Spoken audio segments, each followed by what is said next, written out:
Bonsoir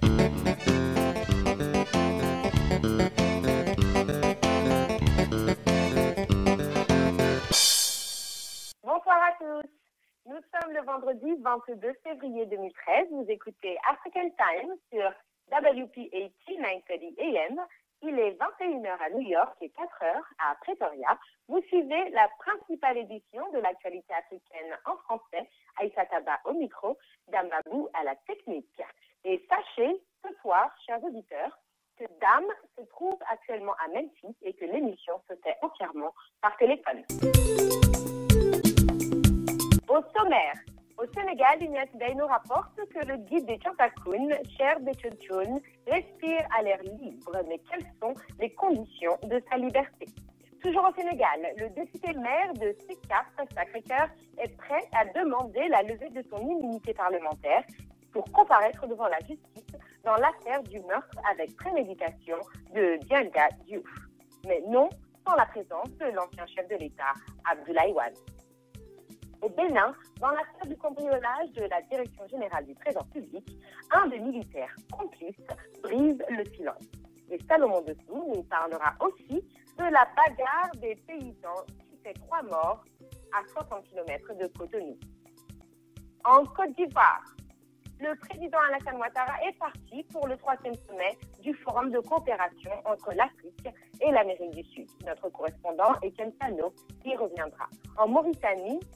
l'État met en action un plan de réduction de la pauvreté dans les milieux ruraux et de l'assainissement de l'eau en collaboration avec la Banque africaine de développement. Adama Gaïndé nous dit que des millions d'euros de dons seront octroyés. Et en Guinée, que se passe-t-il donc avec la date très attendue des élections législatives?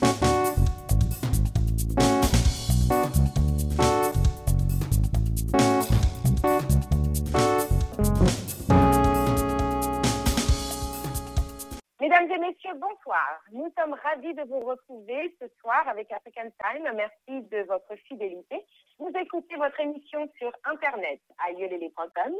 à la radio sur WP80 930 AM et par téléphone composé de 977 228 42 28. Cette édition est sponsorisée par la compagnie aérienne Royal Air Maroc. En Afrique du Sud,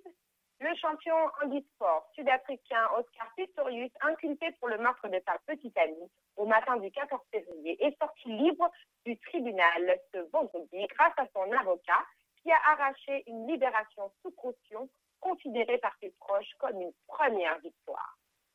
Je suis arrivé à la conclusion que l'accusé a présenté un dossier qui permet sa libération sous caution, avait déclaré quelques dizaines de minutes plus tôt le juge Desmond Maire devant le tribunal d'instance de Pretoria, la ville où il y a eu lieu le drame de la Saint-Valentin. Mais l'athlète n'a pas le droit de quitter le pays, ce qui lui interdit de s'aligner dans les compétitions à l'étranger. Le juge a retenu le fait qu'Oscar Pistorius ne risquait pas de fuir à l'étranger compte tenu de sa notoriété et compte tenu du fait qu'il ne pourrait qu'y mener une vie de fugitif. La caution a été fixée à 1 million de rands, dont 100 000 payables immédiatement et le solde d'ici le 1er mars. Interdit de pénétrer dans le hall de départ d'un aéroport international ou dans tout point d'où il pourrait quitter l'Afrique du Sud. L'athlète devra aussi rendre ses armes et son passeport et pointer au commissariat de Brooklyn, un quartier aisé de Pretoria, entre 7h et 13h les lundis et vendredis. Il n'a pas non plus le droit de boire de l'alcool. L'avocat de Pistorius, Barry Roux, s'est déclaré surpris que les conditions soient aussi rigoureuses. L'annonce du magistrat a été accueillie par un « yes » sonore d'amis d'Oscar Pistorius avant que l'athlète ne quitte la salle pris de sanglots. Ses proches se sont ensuite étreints et ont formé un cercle visiblement pour prier. Oui, nous sommes soulagés par le fait qu'Oscar a été libéré sous caution aujourd'hui. Mais en même temps, nous portons le deuil pour Reva Steenkamp et sa famille. A réagi peu après Arnold Pistorius, l'oncle du sportif, reconverti en porte-parole improvisé de la famille.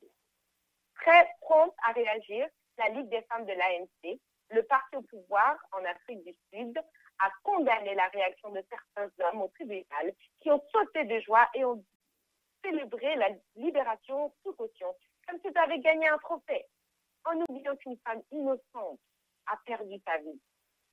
Le procès a été fixé au 4 juin, mais il ne pourrait s'agir que d'une audience préliminaire. rajo bi nga xam ni mooy rajo africain yi man moom rek laay déglu Salam Diallo. En Mauritanie, c'est 34% de la population qui va pouvoir profiter des bienfaits de la Banque africaine de développement. Ces accords vont permettre d'améliorer la condition de vie rurale et l'état des eaux. Adama Gaïdé nous en dit. La Banque africaine de développement et la Mauritanie ont signé le 11 février plusieurs accords de dons dont l'objectif est de contribuer à la réduction de la pauvreté en milieu rural par le truchement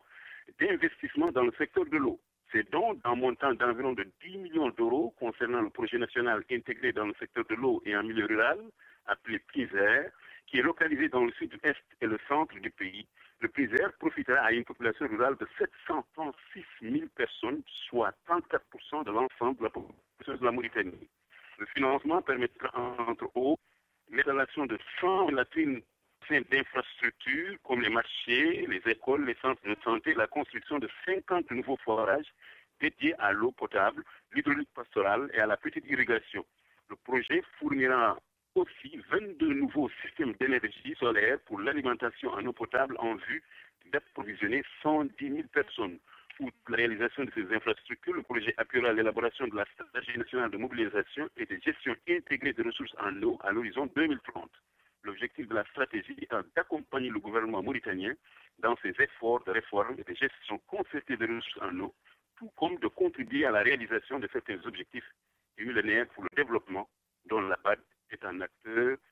majeur dans la réalisation en Mauritanie. Madame Angaïdé, African Time. American Language Center, le spécialiste de l'enseignement de la langue anglaise à New York, vous invite à visiter ses nouveaux locaux beaucoup plus spacieux et plus commodes pour votre apprentissage de la langue en Amérique. Il se situe au 229 Ouest, 36e rue, au 3e étage, entre la 7e et la 8e avenue, à 2 rues de Penn Station. Après 35 ans d'expérience et un corps d'enseignants hautement qualifiés,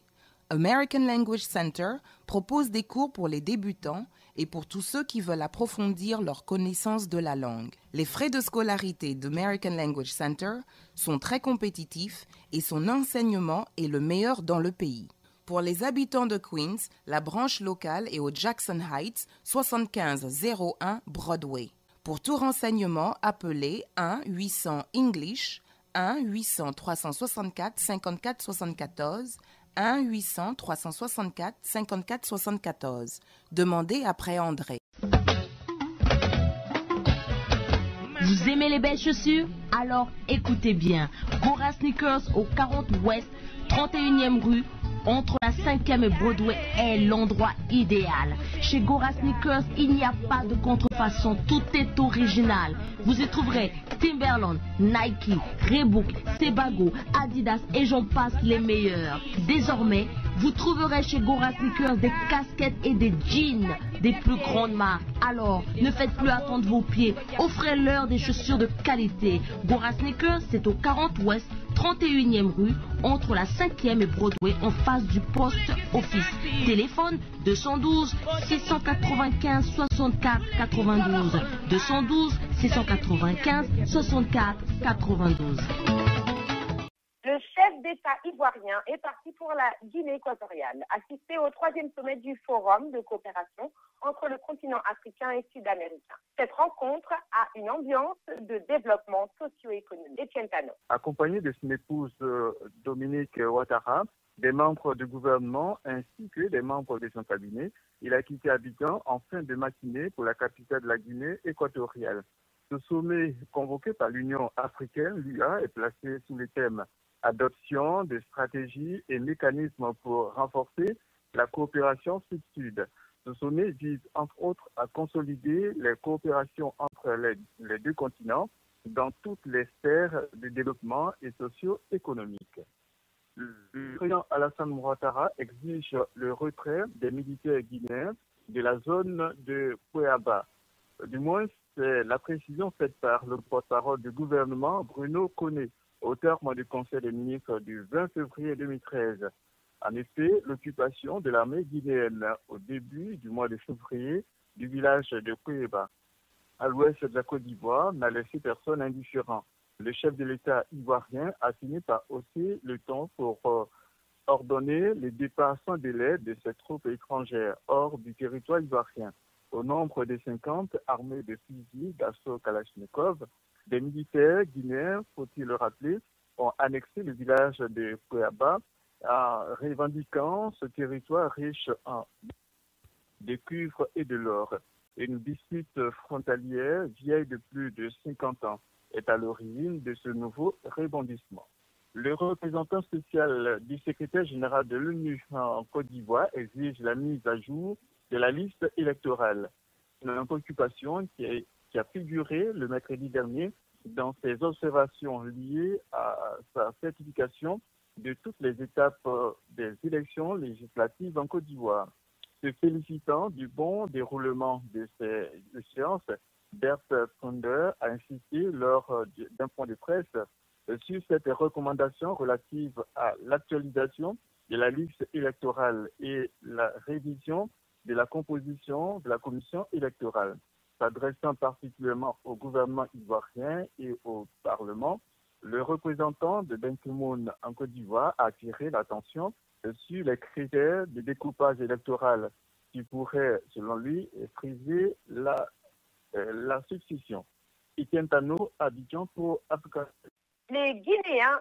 sont plus qu'impatients que la fameuse date pour les élections législatives se déclare enfin. Les explications de Mamadou Baldé. Depuis 2 ans, la classe politique guinéenne est incapable de s'entendre pour sortir le pays de la transition. Les 2 points de discordance sont le vote des Guinéens de l'étranger, voulu par l'opposition et rejeté par le pouvoir, et l'opérateur de saisie, Wémark, rejeté par l'opposition guinéenne et voulu par le pouvoir. Rappelez-vous qu'en 2010, pour organiser le second tour de la présidentielle, il aura fallu 4 mois d'attente pour qu'un général malien vienne faire accepter les Guinéens une élection frauduleuse et de violences ethniques inoubliables.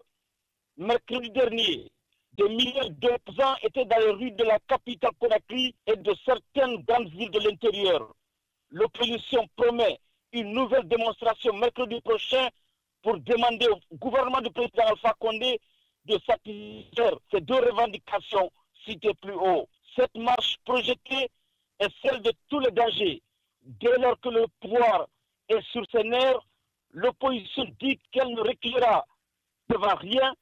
et l'armée guinéenne se plaît bien dans la violence interne. L'autre fait est le procès des présumés coupables de la destruction de la maison du président Condé. La dernière révélation faite donc à la barre est celle qui confirme que le président lui-même et ses chefs militaires étaient au courant de cette attaque. Le président Condé l'aurait su le 17 juillet et donc demandé que des dispositions soient prises pour faire échouer le mouvement. Rien ne fut. Les avocats de la défense demandent la comparution de plusieurs officiers supérieurs guinéens, dont le général Baldé Ibrahim de la gendarmerie nationale et le général Boundouka Condé, chef d'état-major général de l'armée de terre au moment des faits. Le procès se poursuit à la guinéenne. Mamadou Baldé, Amineta.com pour African Time. Au Bénin, au début du mois de février, des cambrioleurs avaient volé la somme de 200 millions de francs CFA de la Direction générale du Trésor public. 10 d'entre eux ont été arrêtés, dont 2 militaires. C'est d'ailleurs l'un de ces militaires qui craque. La suite avec Salomon Doto. Le commissariat central de Cotonou a arrêté le week-end écoulé les principaux présumés du cambriolage de la Direction générale du Trésor public. Ils sont au total 10, dont 2 militaires, en poste la nuit du cambriolage. Les faits remontent à la première semaine du mois en cours.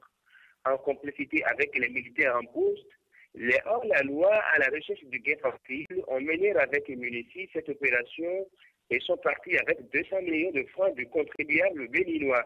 Incarcéré à la prison civile de Cotonou au lendemain du dit cambriolage, le militaire en poste Pascal Aïtiou a fait de graves révélations qui ont permis à la brigade anti-gang du commissariat central de Cotonou de démanteler le réseau. Il déclare avoir reçu des mains de Charles Métonou, le cerveau de la bande, une somme de 36 millions de francs CFA. De cette sorte, il a acheté un véhicule de marque Toyota Highlander d'une valeur de 15 millions de francs. Accompagnés par un détachement spécial fortement armé, les bandits sont allés reconstituer les faits hier jeudi 21 février sur les lieux de l'opération. Une partie du montant emporté a été récupérée par la police, mais les recherches sont en cours afin d'appréhender d'autres complices en cavale. Et puis, le sujet plus triste dans la fierté de la semaine au Bénin, une bagarre entre peuples et paysans a coûté la vie à 3 personnes à Zé, une commune située à environ 60 km de Cotonou. La scène remonte au 19 février dernier. Les paysans ont constaté les dégâts causés dans leurs champs par les troupeaux de bœufs dirigés par les transhumants. Mais n'ayant pas en face les présumés auteurs de ces actes, les paysans ont pris leur mal en patience. Alors qu'ils revenaient comme d'habitude de la pêche ce soir-là, ils ont rencontré par surprise les transhumants. La bagarre éclate entre les deux groupes. Les transhumants ont d'abord ouvert le feu sur les cultivateurs qui semblaient immunisés contre les balles. C'est alors que certains d'entre eux sont tombés sous le coup des machettes, habilement orientés par leurs bourreaux qui visiblement voulaient à leur vie. On dénombre 3 morts du côté des paysans et des blessés graves de part et d'autre. C'est sur cette information que nous bouclons l'actualité de la semaine au Bénin. Salomon Dessous, Cotonou pour African Time. Un restaurant africain contemporain est sur le point d'ouvrir ses portes. Alors attention, attention, c'est J Restaurant chez Astamaram. Ce sera au 2479 de la 8e avenue, entre 132 et la 133e rue. Le numéro 212 861 36 63. Je répète, 212 861 36 63. J'ai la bonne nouvelle pour vous tous qui attendiez donc l'ouverture de ce restaurant, J Restaurant chez Astamaram. La grande opening est prévue ce dimanche de 11h à 15h. Ne la ratez surtout pas. Tu veux devenir chauffeur de limo ou changer ton véhicule pour un meilleur modèle? Pense Luxor. Appelle Luxor et conduis Luxor. À Luxor, on ne regarde pas ton crédit. Alors viens chez Luxor avec ton permis de conduire, un stylo pour la signature et repars avec ta voiture. Il n'y a rien à payer jusqu'à l'obtention de la licence de travail. C'est facile. Luxor fait même le premier paiement de l'assurance pour ta livery et offre un minimum de 6 mois de garantie. Alors, qu'est-ce que tu attends? Appelle Luxor et va chercher ta limo en Special Livery Super Sale. Pour plus d'informations, appelez Baila Keneme au 888 717 81 81. Baila Keneme 888 717 81 81. Ou alors va sur liverytrader.com. Au Sénégal, cela ne lui a pris que 7 demandes, mais le marabout sénégalais obtient enfin la liberté provisoire. Ceci dit, pour le guide spirituel des Tchantakoun, l'air pur de la liberté n'est pas inconditionnel. Charles Tchoun, impliqué dans une affaire de double assassinat, va devoir respecter des mesures très strictes s'il veut profiter de sa liberté. Les détails avec Ignace Bey. Serine Betchoun, le guide des Tchantakoun, qui est d'ailleurs en France pour des soins médicaux depuis quelques jours. La 7e tentative des avocats du guide religieux aura été la bonne. Mais Betchoun, impliqué dans une affaire de meurtre, voit cette liberté provisoire soumise à plusieurs conditions. D'abord, le guide n'a pas le droit de présider à des réunions religieuses. En plus, il ne doit en aucun cas sortir du territoire sans autorisation. D'ailleurs, à son retour de la France, son passeport sera confisqué. Il est également interdit aux marabouts d'entreprendre des actions ou faire des déclarations en relation avec la procédure en cours. Mais c'est avec un grand ouf de soulagement que les proches du marabout ont accueilli cette décision judiciaire qui permettra au Guibé Thiantakoun d'humer enfin le parfum de la liberté après son incarcération il y a maintenant plusieurs mois à la maison d'arrêt et de correction de Kiev, puis au pavillon spécial à la maison d'arrêt et de correction de Rebeuss. Un autre qui devra faire face à la justice les prochains jours ou semaines au Sénégal, c'est le député maire socialiste de Sicap Sacré-Cœur, Barthélémy Dias, qui pourrait être jugé en cour d'assises pour homicide volontaire. C'est la requête du procureur général de la République. Une décision cependant bien accueillie par Barthélémy Dias lui-même qui dit se réjouir de la position du procureur, car selon lui, c'est un procès pour faire éclater enfin la vérité. Cependant, le député maire veut comparaître avec Maître Abdoulaye Wade, l'ex-président de la République. Lui qui déclare, Barthélémy Dias, qu'il apportera toutes les preuves qu'il ne peut avoir de procès sans la présence d'Abdoulaye Wade. Concernant la levée de son immunité parlementaire, Dias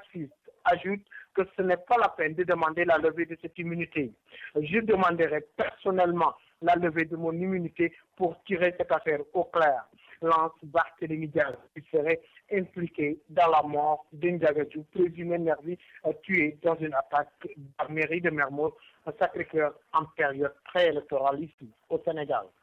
Nous restons à la justice pour parler cette fois-ci de cette décision judiciaire de la Cour de justice de la CEDEAO qui juge illégale la mesure d'interdiction de dignitaires d'ancien régime de sortir du territoire national. Une décision qui avait été prise par le procureur spécial près de la Cour de répression d'enrichissement illicite.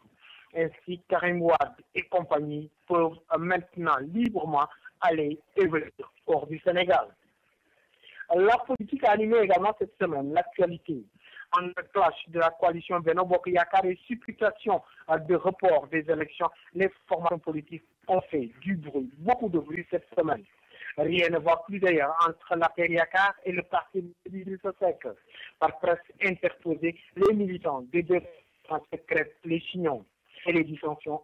au sein de la coalition Benno Bokk Yakaar.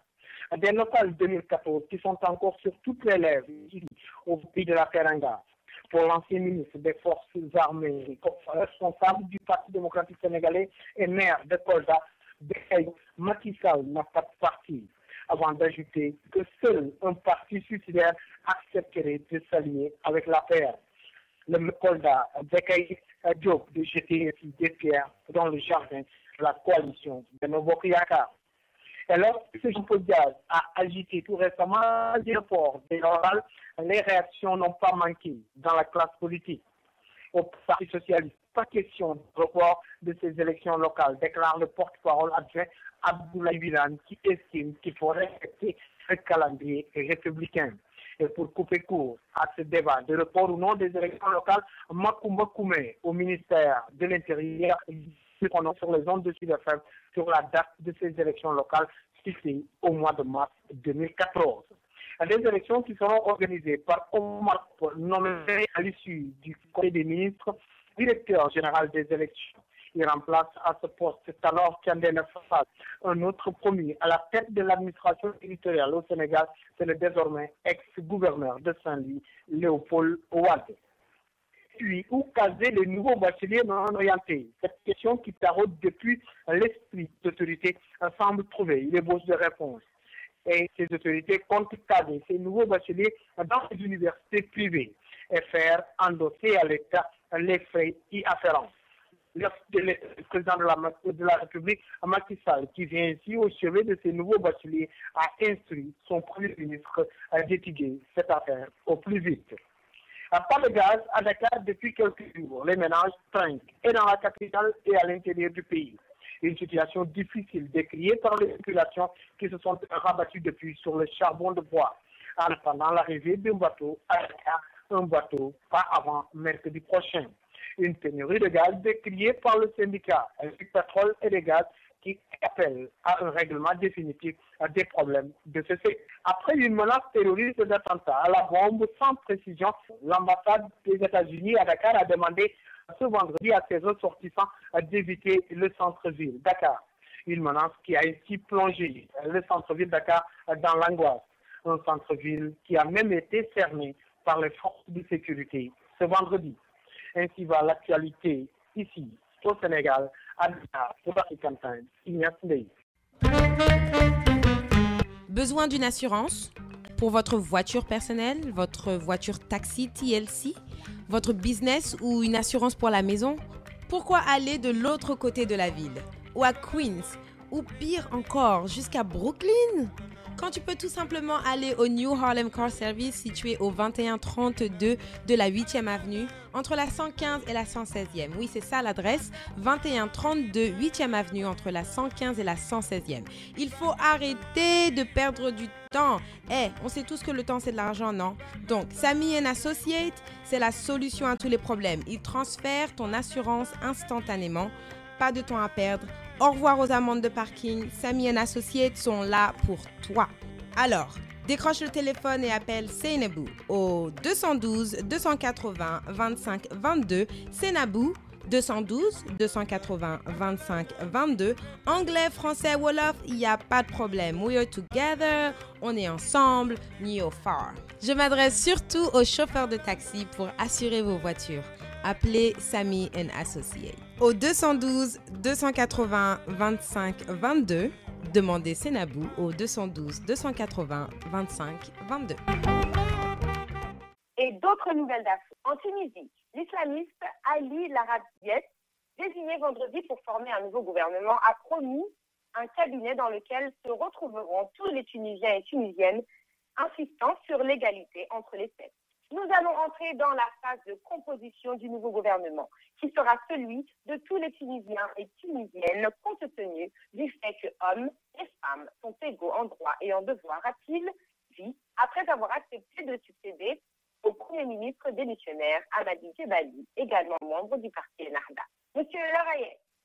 considéré comme un modéré dans son parti, a insisté sur l'égalité des sexes dans ce premier discours, alors qu'Ennahda est régulièrement accusé de vouloir revenir sur les droits des femmes. Le mouvement islamiste avait ainsi tenté de faire inscrire dans la Constitution la notion de complémentarité homme-femme et non l'égalité. Une proposition abandonnée par la suite face à une levée de boucliers dans la société. Se disant conscient de la lourdeur de la charge, M. Larayet a souligné avoir besoin de l'appui de la présidence, de l'Assemblée nationale constituante, des partis politiques, de la société civile pour arriver à instaurer la démocratie à laquelle tous aspirent.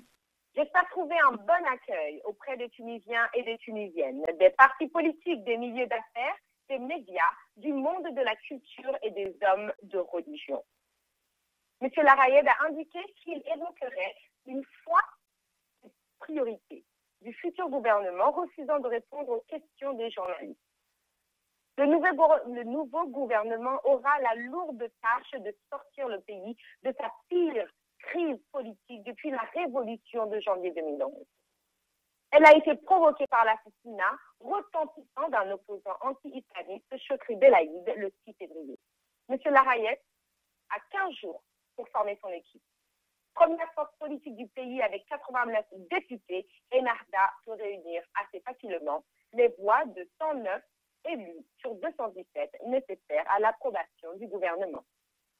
Le parti a cependant promis de former un cabinet bénéficiant de la plus large assise possible, même s'il a refusé la proposition d'un gouvernement de technocrates d'Hamadi Djebali, qui a démissionné après l'échec de cette tentative. Au Mali, la rébellion Touareg, qui collabore avec l'armée française dans le nord-est du pays, a été vendredi la cible d'un attentat suicide qui a fait 5 morts au moment où l'armée malienne tentait de nettoyer Gao, la plus grande ville du nord infiltrée par les islamistes.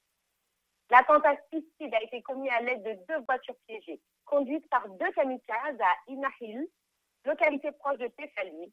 près de la frontière algérienne, et visant des membres de la rébellion Touareg du Mouvement national de libération de l'Azawad, MNLA. Cette région montagneuse des Issougas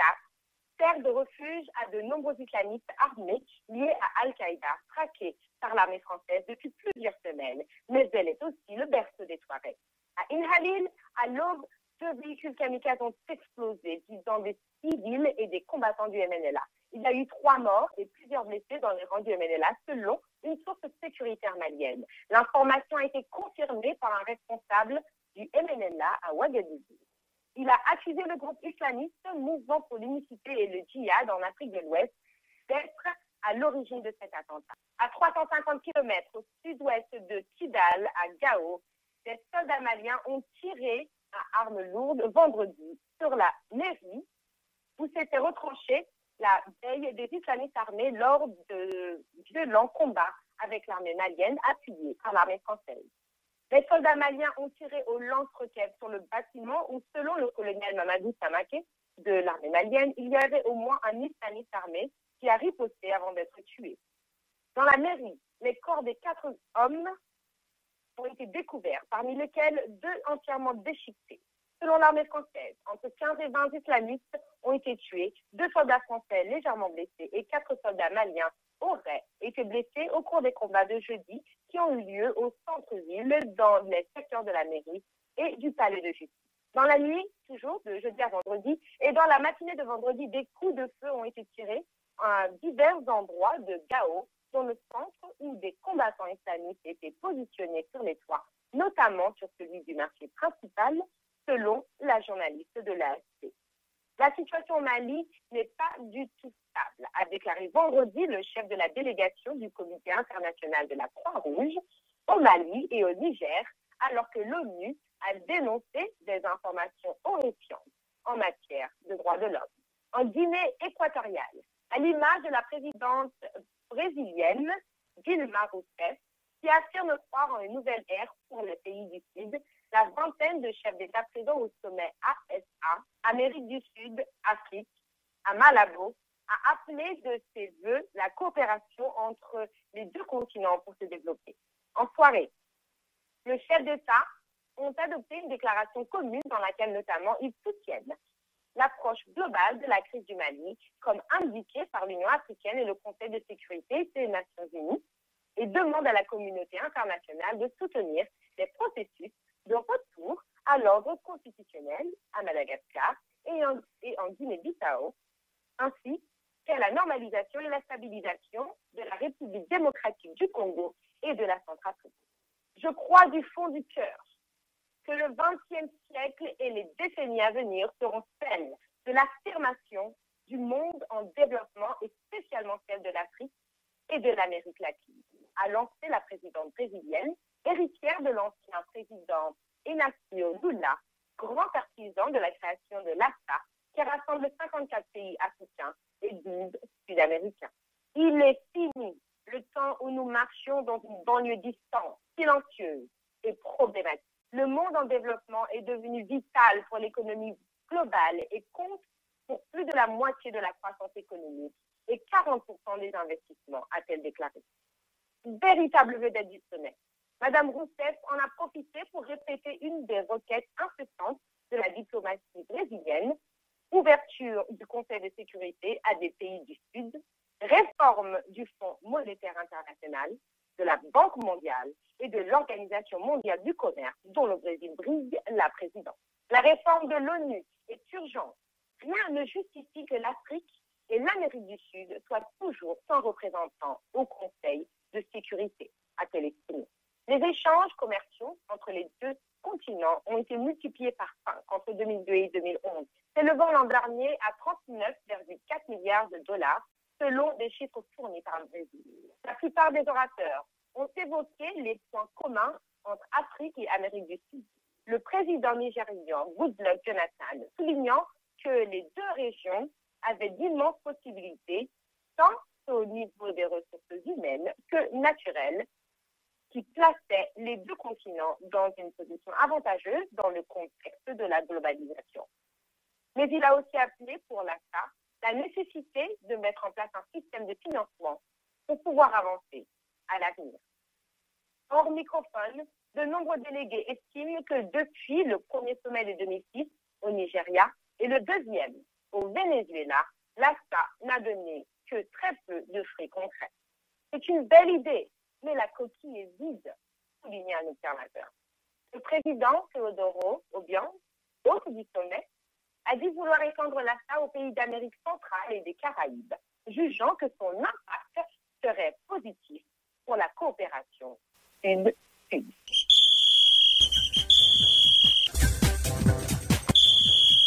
Nous ouvrons maintenant la page de l'actualité sportive avec Eladj Malingay. Il nous confirme que le prochain match de football des Lions de la Teranga aurait bien lieu à Conakry, vu que le stade sénégalais Léopold Sédar Senghor est toujours privé de football. Une interview signée Dambabou. Une mission de prospection composée du directeur national de l'organisation également de Youssou Kamara, de sa proposition internationale à séjourner donc à Conakry pour surtout constater de viser l'état de la police du stade du 28 septembre. Retenez d'en bas beaucoup que le stade a été fermé. Donc d'ici au 23 mars prochain, il y aura plus de marche dans le stade du 28 septembre puisque les Guinéens comptent donner un cachet populaire à cette rencontre très capitale que le Sénégal doit livrer contre l'Angola dans le cadre des éliminatoires de la Coupe du Monde 2014 prévue chez vous en Amérique. Retenez autour de cette mission, d'autres missions également se rendre à Conakry, et surtout dans le cadre de ces préparatifs. Donc le Sénégal qui va vers un match important qu'il doit livrer contre l'Angola, puisque le Sénégal est leader de sa poule, il doit confirmer son petit leader face à une équipe angolaise qui n'a pas fait une bonne prestation lors de la CAN passée. Bon, mais pendant ce temps, le championnat qu'on voulait professionnaliser avec toutes les réformes et tout, est devenu comme la lutte maintenant avec la violence qui s'invite au match. Oui, c'était surtout lors de cette 6e journée, avec ce qui s'est passé à Salikou, ce gamin infligé à l'AS Pikine sa première défaite. 10 minutes avant la fin du match, les supporters ont commencé à jeter des pierres pour surtout dénoncer à l'arbitrage qui, selon eux, a été donc surtout de la défaite de l'AS Pikine, donc pour l'AS Pikine depuis le début du championnat. C'est le même scénario que nous avons retrouvé à Dakar à Demba Diop lors du match également entre Wakam et Niary Tally. Wakam qui inflige à Niary également sa première défaite. Et là, c'était plus grave puisqu'il y a eu des arrestations et des blessés légers. Et le président de la Fédération sénégalaise de football est monté au créneau pour surtout dénoncer la sortie du coach de Niary Tally, Abdoulaye Ndiaye, qui a estimé que le championnat est taillé pour Djamba. Le championnat a déclaré que ces déclarations, excusez-moi de la répétition, sont sources de violence. Et Abdoulaye Ndiaye dans la commission de la discipline, la discipline a accompli cela. Ils ont sorti une lettre de justice adressée à CDC et Abdoulaye Ndiaye a été recadré. Donc pour cette semaine, nous allons vers une 7e journée très apaisée puisque le Djamba leader va se déplacer à Dakar pour jouer contre le Guédiawaye Football Club. Mais, pour parler encore du sport, mais en plus vaste, il y a la presse africaine qui s'était réunie à Dakar cette semaine. Oui, c'était donc jeudi et vendredi une réunion qui entre dans le cadre des préparatifs du congrès de Sochi prévu en Russie, puisque l'Afrique, vous savez, dans Babou, comme dans le domaine politique, mais également dans le domaine économique, est à la traîne dans le domaine sportif, surtout concernant les journalistes, puisque l'AIPS, Section Afrique, Association de la presse sportive, Section africaine, est en léthargie depuis quelques années à cause des querelles internes avec le débat anglophone, lusophone et francophone. Le Sénégal a accueilli donc le comité AIPS Afrique pour essayer donc d'harmoniser les positions en vue de la prochaine rencontre qui aura lieu en Russie. Et là, retenez qu'on peut dire que Dakar a été un échec puisque les parties ne se sont pas entendues. L'équipe sortante a refusé de faire un bilan qualifié de négatif par certains gens sportifs, notamment les délégués du Bénin et de la Mauritanie qui ont estimé que l'équipe sortante a échoué puisque les 15 000 alloués chaque année, à part le royaume chérifien, n'ont jamais servi à quelque chose. Et à cela s'ajoute 2 sièges, un du côté de la RDC, non fonctionne également un autre siège du côté du Maroc. Donc, au moment de Komé, le président de l'ANPS a saisi la balle au rebond pour essayer de rapprocher essayer donc de faire un consensus, repartir de nouvelles bases. En tout cas, un comité de 3 personnes a été créé pour essayer donc de redynamiser l'association nationale de la presse sportive africaine, section Afrique, pour préparer le congrès de Sochi. Je rappelle que le président de l'AIPS, Giovanni Merlo, l'italien, a été reçu par Macky Sall, qui a salué, vous le savez, le travail accompli par la presse sportive. Merci beaucoup, Eladj Malingay. C'est moi, dame. On poursuit avec la rubrique Star de la semaine. Aujourd'hui, nous saluons Désiré Frédérici, plus connu sous le nom du professeur Awolowo, ou encore le génie Luc Palaiseau. Il fêtera ses 50 ans le 17 mars prochain. Écoutons Alain Tunion. Changer les côtés à gauche, tout le monde, changer des côtés à droite. Il est artiste, musicien, auteur, compositeur, interprète, arrangeur. Il est également producteur et réalisateur. On le surnomme le professeur Aolowo ou encore le génie de Palaiso. Newe est la star de la semaine numéro 3 sur African Time. De son vrai nom, Désiré Frédéric Ewi, Newe est né le 17 mars 1962 à Abidjan en Côte d'Ivoire. L'artiste va connaître la musique très tôt puisque ses parents, son père, agent commercial et sa mère, choriste, tous appartiennent à plusieurs groupes traditionnels locaux. Le jeune Frédéric, après un détour au passe, un groupe de son collège, remporte une émission radio en 1980. Sa carrière amateur va prendre l'envol avec la création de son groupe, Les Génitaux, un groupe qui sillonne toute la Côte d'Ivoire. Les récompenses et sollicitations se succèdent. Mais oui, et les Génitaux deviennent une référence musicale au pays du cacao. Mais le roi du Soplazo rêve grand. Il débarque à Paris en France en 1985,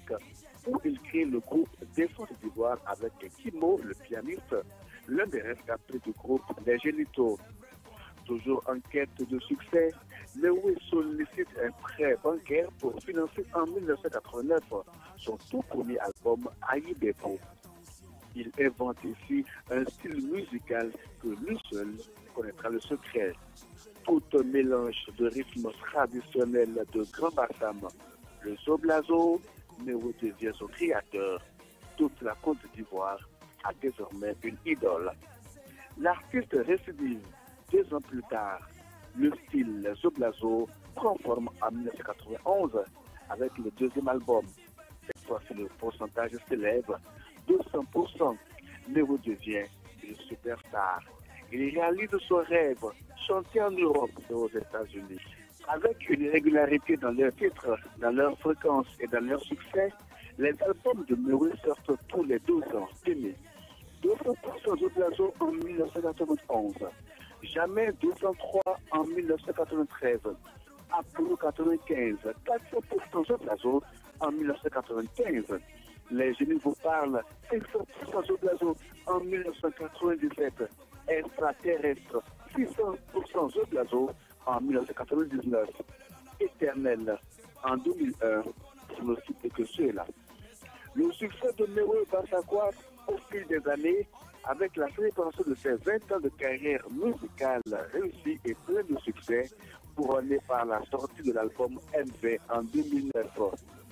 Un chef-d'œuvre qui a connu la participation des artistes tels que Passy et Lija. Newe a également été récompensé plusieurs fois. On peut citer entre autres trophée du meilleur artiste de la Côte d'Ivoire, meilleur artiste d'Afrique de l'Ouest avec les Cora Music Awards en 1996, prix de l'intégration africaine, pour ne citer que cela aussi. Le professeur Aolowo est aussi ambassadeur de la lutte contre le sida en Côte d'Ivoire, ambassadeur de Grand Bassam, patrimoine mondial de l'UNESCO. Newe reste et demeure également l'un des plus grands artistes grâce à son talent multidimensionnel hors du commun.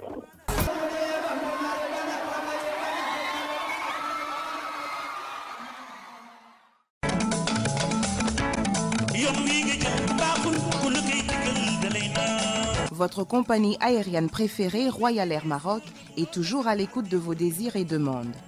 Vous avez réclamé plus de vols par jour en direction de l'Afrique? Royal Air Maroc répond positivement à cette demande. Royal Air Maroc vous offre le plus grand nombre de départs à destination des capitales africaines. Avec autant de vols partant de l'Amérique du Nord, votre temps de transit à Casablanca est réduit au minimum. Avec Royal Air Maroc, ce sont des tarifs imbattables et le plus grand nombre de destinations vers l'Afrique à partir de New York. Royal Air Maroc, c'est surtout un personnel accueillant qui partage vos valeurs et votre culture, qui connaît vos goûts et désirs. Profitez de votre transit à Casablanca pour goûter aux saveurs du Maroc. Pour plus d'informations et réservations, appelez Royal Air Maroc au 1 800 344 67 26 ou visitez www.royalairmaroc.com. On continue avec la minute beauté de Daombay. Tous les secrets pour avoir chaud pendant l'hiver. Et oui, le gingembre n'a pas que des vertus. Chers auditeurs, Daombay nous en dit plus sur le sujet. Rappelons-nous que cette chronique ne représente pas un conseil médical. Bonjour, aujourd'hui nous allons nous attaquer à un phénomène de la nature que beaucoup d'entre nous subissent 3 à 5 mois minimum dans l'année. Sauf bien sûr les plus chanceux qui vivent dans des pays chauds tels que les États emblématiques du Sunbelt, notamment la Californie. Alors, voici quelques astuces et remèdes anti-froid. Tout d'abord, nous allons soigner le corps de l'intérieur, le préparer pour ce fameux grand froid. Pour booster le métabolisme, renforcer les défenses immunitaires et éloigner des rhumes et autres tracas de l'hiver, je vous conseille d'utiliser un produit qui est un véritable aliment miracle, le gingembre. Bien sûr, le gingembre, on le connaît pour ses vertus aphrodisiaques, mais sachez qu'il est parfait pour relancer la circulation du sang et chasser les virus dans le corps. Une fois l'intérieur du corps bien préparé, on va maintenant s'occuper de l'extérieur avec un remède maison pour éviter les gerçures, les crevasses et les peaux sèches à très sèches. Alors, premièrement, une cuillère à café de thé vert, une cuillère à café d'huile d'olive, 3 grandes cuillères à soupe de jus de citron et un jaune d'œuf. Mélangez le tout, appliquez-le sur les cheveux, sur les mains, sur les lèvres et sur les pieds avant de vous coucher. Et au réveil, votre peau sera renouvelée, hydratée, douce et éclatante de santé. Je vous recommande également de bien vous hydrater tout au long de la journée et boire des boissons chaudes pour maintenir votre corps à 37 degrés. Et bien sûr, bien vous couvrir aux extrémités, au niveau des mains et au niveau des pieds. On n'oublie bien sûr pas de s'alimenter correctement et je vous recommande pour cela de manger 5 fruits et légumes par jour. Merci à vous et à très bientôt. Dambay pour African Time.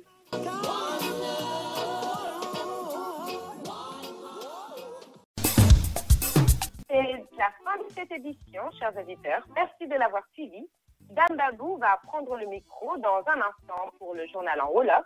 On se retrouve vendredi prochain à 21h pour une nouvelle émission d'African Time sur WPAT 930 AM. Bon week-end à tous.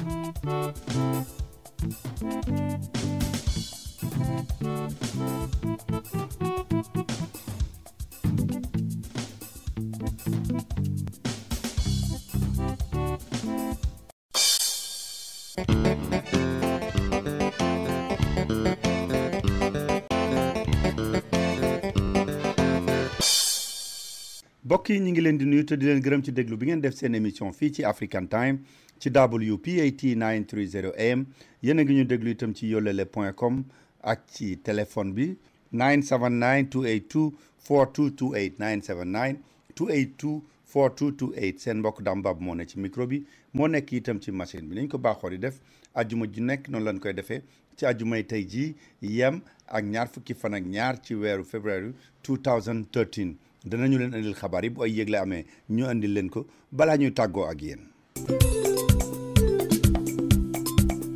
américains yi ñoo doon fo wax ne bomb dañ ko wan naroon a taal Ndakaaru wala dafa am dëgg ñoo xam ne yéene jooju la ñu amoon loolu moom la ñuy werante ca Sénégal fi mu nekk nii en tout cas ajjuma ji nit ñi amoon nañu ragal danañ ci waxtaan ak Pape Ndaw mu wax ñu lan moo fa xew daañu waxtaan ak Pape Ndaw itam mu wax ñu ne Cheikh Béthio Thioune li nga xam ne moom lañ doon wut bañ ko jàppee ba léegi ay avocat di ko laaj mënuñu ko woon am muy liberté provisoire mujj nañ may ko waaye nag am na lu baree bari loo xam ne dañu ko caa gàll loolu Pape Ndaw danañu ko wax Barthélémy Dias mayoon nañ ko liberté provisoire ba mu falu député ci diggante bi waaye nee nañu procureur ba nee na moom la ñu war a àtte ne moo rey Ndiaga Diouf Barthélémy Dias nag nee na buñ koy àtte Ablaye Wade dina ñëw taxaw wala boog àtte bi du mën a am waaye nee na moom du xaar ñuy muri kiiraayam moom ci boppam mooy dem assemblée nationale ne leen muri leen sama kiiraay ñu mën maa àtte loolu Pape Ndaw dana ci dellu si ak ñun Pape Ndaw dana dellu si ak ñun itam ci li nga xam ne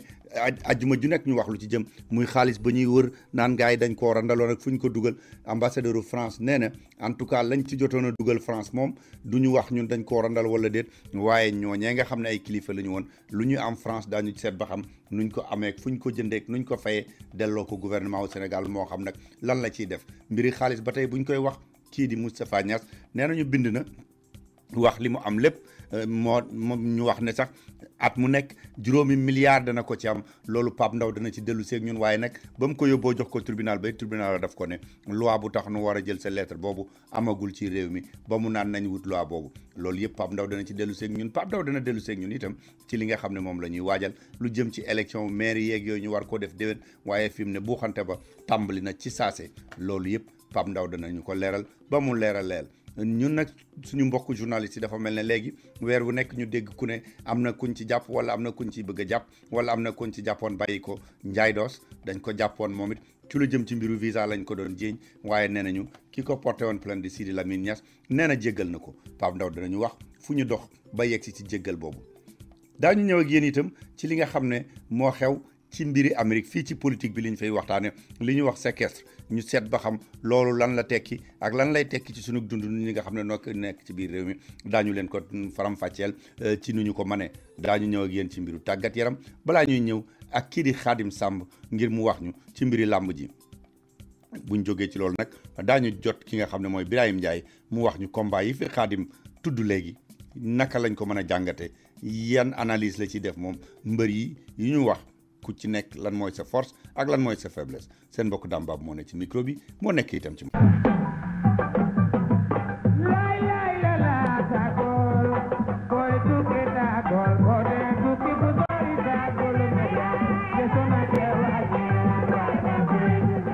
waaw kon mbokk yi bu ñu dellu si waatee di leen nuyu di leen gërëm ci déglu bi ngeen def ñu di leen xamal ne Pape Ndaw nag gars yi nee nañ woon namoon nañ ko waaye Pape Ndaw dellu si na kon nag Pape li may tàmbaleeg yow rek mooy Ndakaaru tey ji nit ñi dafa mel ne jaaxle woon nañu ba ñu xëyee ne leen dafa am alerte à la bombe ñu ne daal ragal nañu bombe claté ca digg Ndakaaru bañ naan ambassade ya nga xam ne ñoo jóge ci réew yi tugal yi dañ doon wax sax seen i ressortissant ne leen bu leen jaar biir Dakar tey jii daan ci lu leer moo di njàqare la ñuy wéyee fii kat ndax loo xam ne ni dañu defoon ne ci yeneen réew yi dong lañ koy dégg ñu ngi koy déggamte ci suñu réew léegi maanaam alerte à la bombe mooy daw leen am na fu bombe nar a kalaate ci diggu dëkk bi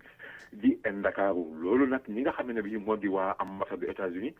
ñoom ñoo ko xamle wax ne daal am na benn bombe boo xam ne bi dafa nar a kalaate ci biir dëkk bi ba tax nag mu indi woon njàqare ba tax sax école bi nga xam ne bi mooy école cathédrale bi jege lool ambassade des États-Unis pour ñi xam Dakar moom dañu ko mujjoon a évacuer ak i ndax dongo ya fa ne dafa fekk nag ne wax ji ñaari wax lañ ci mën a dégg Dame Babou benn bi dafa am ñoo xam ne nii ñoom dañu jàpp ne waa ambassade des États-Unis ci seen bopp dañu doon def benn xeetu exercice loo xam ne nii léeg-léeg ñaare dañu koy faral di def ci réew yi nga xam ne bii seen i mbokk dañu faa ne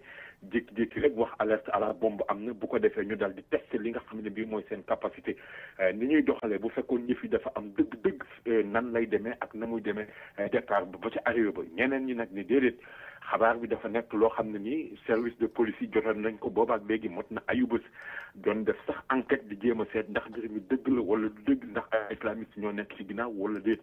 ba tax nag ñuy métti li nga xam ne bi sax waa ambassade des États-Unis fësal nañu xabaar bi ba yeneen ak yëglekaay daal di koy génnee ndax nag enquête yooyu lañ jàpp ne lii du indi lenn bu dul njàq rek ci li nga xam ne bii mooy askan wi te njàq rek tiitaange moom bu xëyee dugg boo moytuwul fitna lay indi wala bañ a liggéey te ñàkk liggéey ci réew ndax tiitaange loolu musiba dong la jur lu mën a am daal moo di Dame Babou wax ji wax nañ ko nit ñi tiit nañ ci biir daw na ci waaye nag jàmm mujj naa dellu si ndax daal xëy na dégguñu fi lenn lu kalaate donte pétard la. waaw dégg na gis naa sax kat ambassade de France ñoom ñu ne mësuñoo wax kenn bu leen dem Ndakaaru tey boo Pape buñ jógee ci loolu tey ci mbiru tribunal danañ ci wax lu xaw a yaatu xam naa ne ndaxte Cheikh Béthio Thioune finalement nag mujj na jot bàyyi néggandiku bi même bu fekkee ne dañ ko cee boole dañ am luñ ko ci gàll. waaw Cheikh Béthio Thioune de li nga xam ne bii moo ko tëwoon jamono yi ñu toll yëpp muy bàyyi négandiku nga xam ne ay avocat am dañ cee xaroon seen tànk tubéy di ci xeex suba ak ngoon guddeeg bëccëg mu tëddee bii yoon nag mbir mi am na waaye li muy am nag dafa fekk am lu ñu ci gàll te tamit bi nga xam ne bii bàyyi négandiku bi mi ngi am ma ngi ko fekk ca France ginnaaw bu ñu ko mayoon mu dem seet ci wér gu yaramam ci wàllu kër docteur am ñu ko boole loon sax ñu koy garde bàyyi négandiku bi nag daam li nga xam ne bii moom la ñu ci gaal dañu ne Cheikh Béthio bu dellusee fii ci suñu réew ginnaaw bu jógee France ba muy seetee yaramam li nga xam ne bii moo di passeport am daf koy dal di yóbbu ci greffe tribunal bu Dakar dal di ko fay dénkaane nee nañu juge bi it nee na ko mayu ko benn yoon moom Cheikh Béthio Thioune mu jël kaddu ci mbooloo wala ci ay gàmm wala dem ci ay cant wala dem ci ay màggal maanaam fépp boo xam ne ni mbooloo daf fay daje daal mayuñu ko mu dem fa mayuñu ko fu mu jël ci kàddu mayuñu ko fu mu def ay lu demee ni ki cant ak yu ni mel maanaam daal ci gàttal juge bi xam na ci lu leer ne bu fekkee ne bii loolu nga xam ne bii dañu ko koy tere def nañ ko dañu koy daal di jëlaat rek fu ñu ko mën ci fekk yóbbu ko ne ko ràpp ci kaso bi maanaam bàyyi yëpp nëgandiku naag bàyyi yëpp nëgandiku la gaa sañ naa dem këram sañ naa doxe ay muraadaam ak soxnaam waaye warte mën a génn fi nga xam ne bii moo di réew suñu réew ci tàggoowul ndax wax maa ngi la koy wax léegi passeport am dañu koy nangu maanaam ci gàttal daal yi nga xam ne bii moom la ñu ko tere nee nañu mayuñu ko benn yoon mu def ko li nga xam ne bii kay tey moom la ñenn ñi di wax mooy ñi nga xam ne bii ñoom la ñu ko jàppale loon ñuy toll ci 20 ñoo xam nii tamit dañu leen di topp ci faat bakkan ci teyeef ak lu ni mel ñoom day seen i mbir kenn waxul lu ci jëm du bàyyi nëgandiku xanaa li ñuy yaakaarandi ci ñoom kay mooy ñu dem cour d'assises ñu atte ji leen fa ñu mel ni nag xëy na ñoo seen mbubb mu weef wala lu ñu mel moo leen ko yóbbee lu mën a am daal moo di cheikh bi moom am na bàyyi nëgandiku. waaw mais am na ko amoon bàyyi nëgandiku waaye dafa mel ne ay mbiram a ngi bëgg a taqaat suuf de muy Barthélémy Diaz. waaw Barthélémy Diaz bi xam nga moom amoon na bàyyi nëgandiku ginnaaw coow li nga xam ne bii moo ko fi toppoon ba fi Ndiaga Diouf ñàkkee bakkanam te ñu doon wax naan moom Barthélémy Diaz moo ko faat dafa fekk nag ne procureur général de la République moom moo sakku daal ñu yóbbu ki nga xam ne bii moo di Barthélémy Diaz di député maire bokk ci parti socialiste ci cour d'assises ñu dal di koy atte ndax moom procureur général dafa jàpp ne Barthélémy Diaz dafa rey nit ci teyeef loolu nag mi ngi amoon ginnaaw feetalante bi nga xam ne ni moo amoon ci ginnaaw ca mairie Mermoz Sacré-Cœur Barthélémy Diaz nag moom mbégte la jëlee ci li nga xam ne bii moom la procureur wax ndax dafa ne loolu dafay tax tey jii ñu mën a acté li nga xam ne bii mooy dossier bi moom Barthélémy Diaz neen du xaar sax tribunal di demandé ñu dindi tiraayu député maanaam lu dul immunité parlementaire am nee na moom ci boppam sax mooy sàkku loolu waaye nag daf ci yokk leneen nee na moom duñu ko acté mukk ki nga xam ne bii moo di Abdoulaye Wade teewul parce que Abdoulaye Wade dañu ko war a acté waale ci mbir mi Abdoulaye Wade nag mooy ki nga xam ne bii moo fi nekkoon njiitu réew ci jamono yooyee te Macky Sall wuutu ko moom Barthélémy Diaz tax nee na fii léegi fan dana gisee ak ñi nga xam ne bii ñoom ñoo koy layal bu ko defee nag ñu indi ay firnde yu leer yi nga xam ne bii moom mooy wax a tax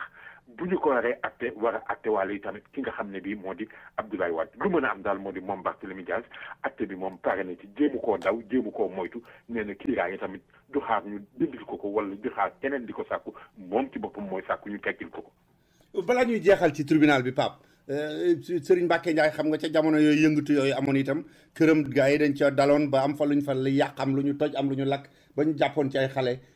léegi bàyyi nañ leen. waaw ndax kat mbir mi dafa fekk nag ne dañu ko atte te atte bi nga xam ne ni moom lañu ko atte li nga xam ne ni moom la ci procureur sàkku bu nu ko doxalee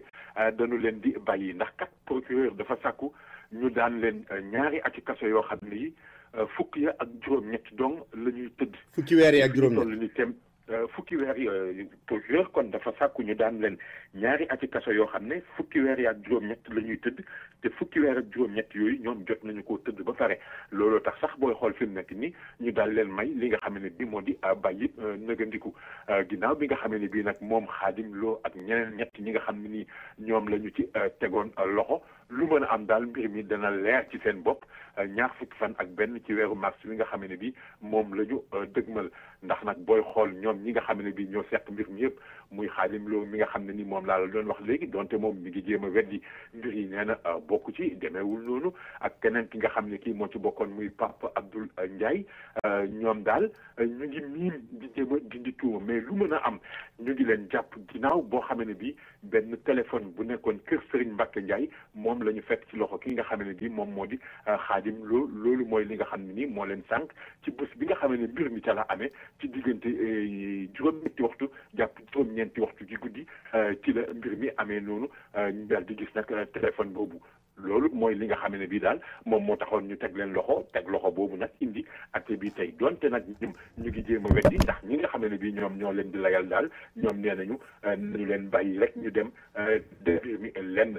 donte tamit war nañoo mën a fàttaliku ne Serigne Mbacké Ndiaye moom dafa rek désisté wu maanaam li nga xam ne bii mooy plainte boobu mu defoon da ci daal di dellu ginnaaw ba lu mën a am fi mu nekk nii daam nañu xool rek gars yi kay xanaa li ñu bëgg mooy seen der ngir seen casier judiciaire ñu mën cee war a mën a bind dara mais li nga xam ne bii moom le procureur sàkku moom bu ñu ko toppee dañ leen di bàyyi ngeen ndax jot nañu ko tëdd ba pare. waaw Pape kon may ma def aajaru jëkk yi te ñëw. demal te ñëw.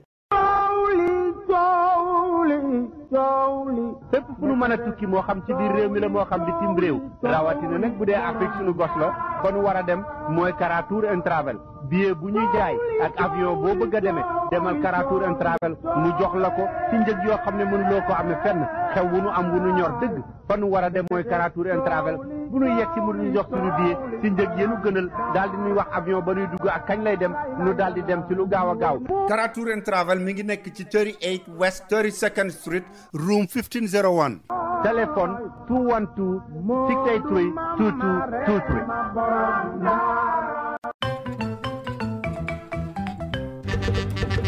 déglu leen ma wax leen lu neex a neex boo dee dawal library wala limousine wala nga bëgg a amaat oto bu gën a bees sa bos demal nga seeti Luxor Motor Car kenn du seet ndax sa crédit baax na wala baaxul li ñu lay laaj nga indiwaale ko rek mooy indiwaaleel sa licence bu valable ak sa bindukaay daal di signé daal di dawal sa oto bu fekkee ne yaa ngi ak sa licence daañu la approuve du ñu la laaj ndax am nga crédit bu baax wala déet te nag duñu la fayloo benn dërëm li fekk oto bi amul licence yi mu soxla yépp ba nga mën a dawal danañu dem sax ba nga xam ne assurance bi weer wu jëkk wi ñoo la koy fayal te nag dañ ci yokk ne la oto yu baax la ñu yoo xam ne garantie bi juróom benn weer yu jëkk yi lu ci ne mejj nga ñëw delloo si ko ñu daal la koy jox demal nga seeti Luxor Motor Car ñu daal lay jox sa oto ci ni mu gën a gaawee boo ci bëggee xam lu gën a leer mën ngaa woo Bayla Keneme ci 1888 717 8181 1888 717 8181 wala nga dugg ci seen website liverytrader.com.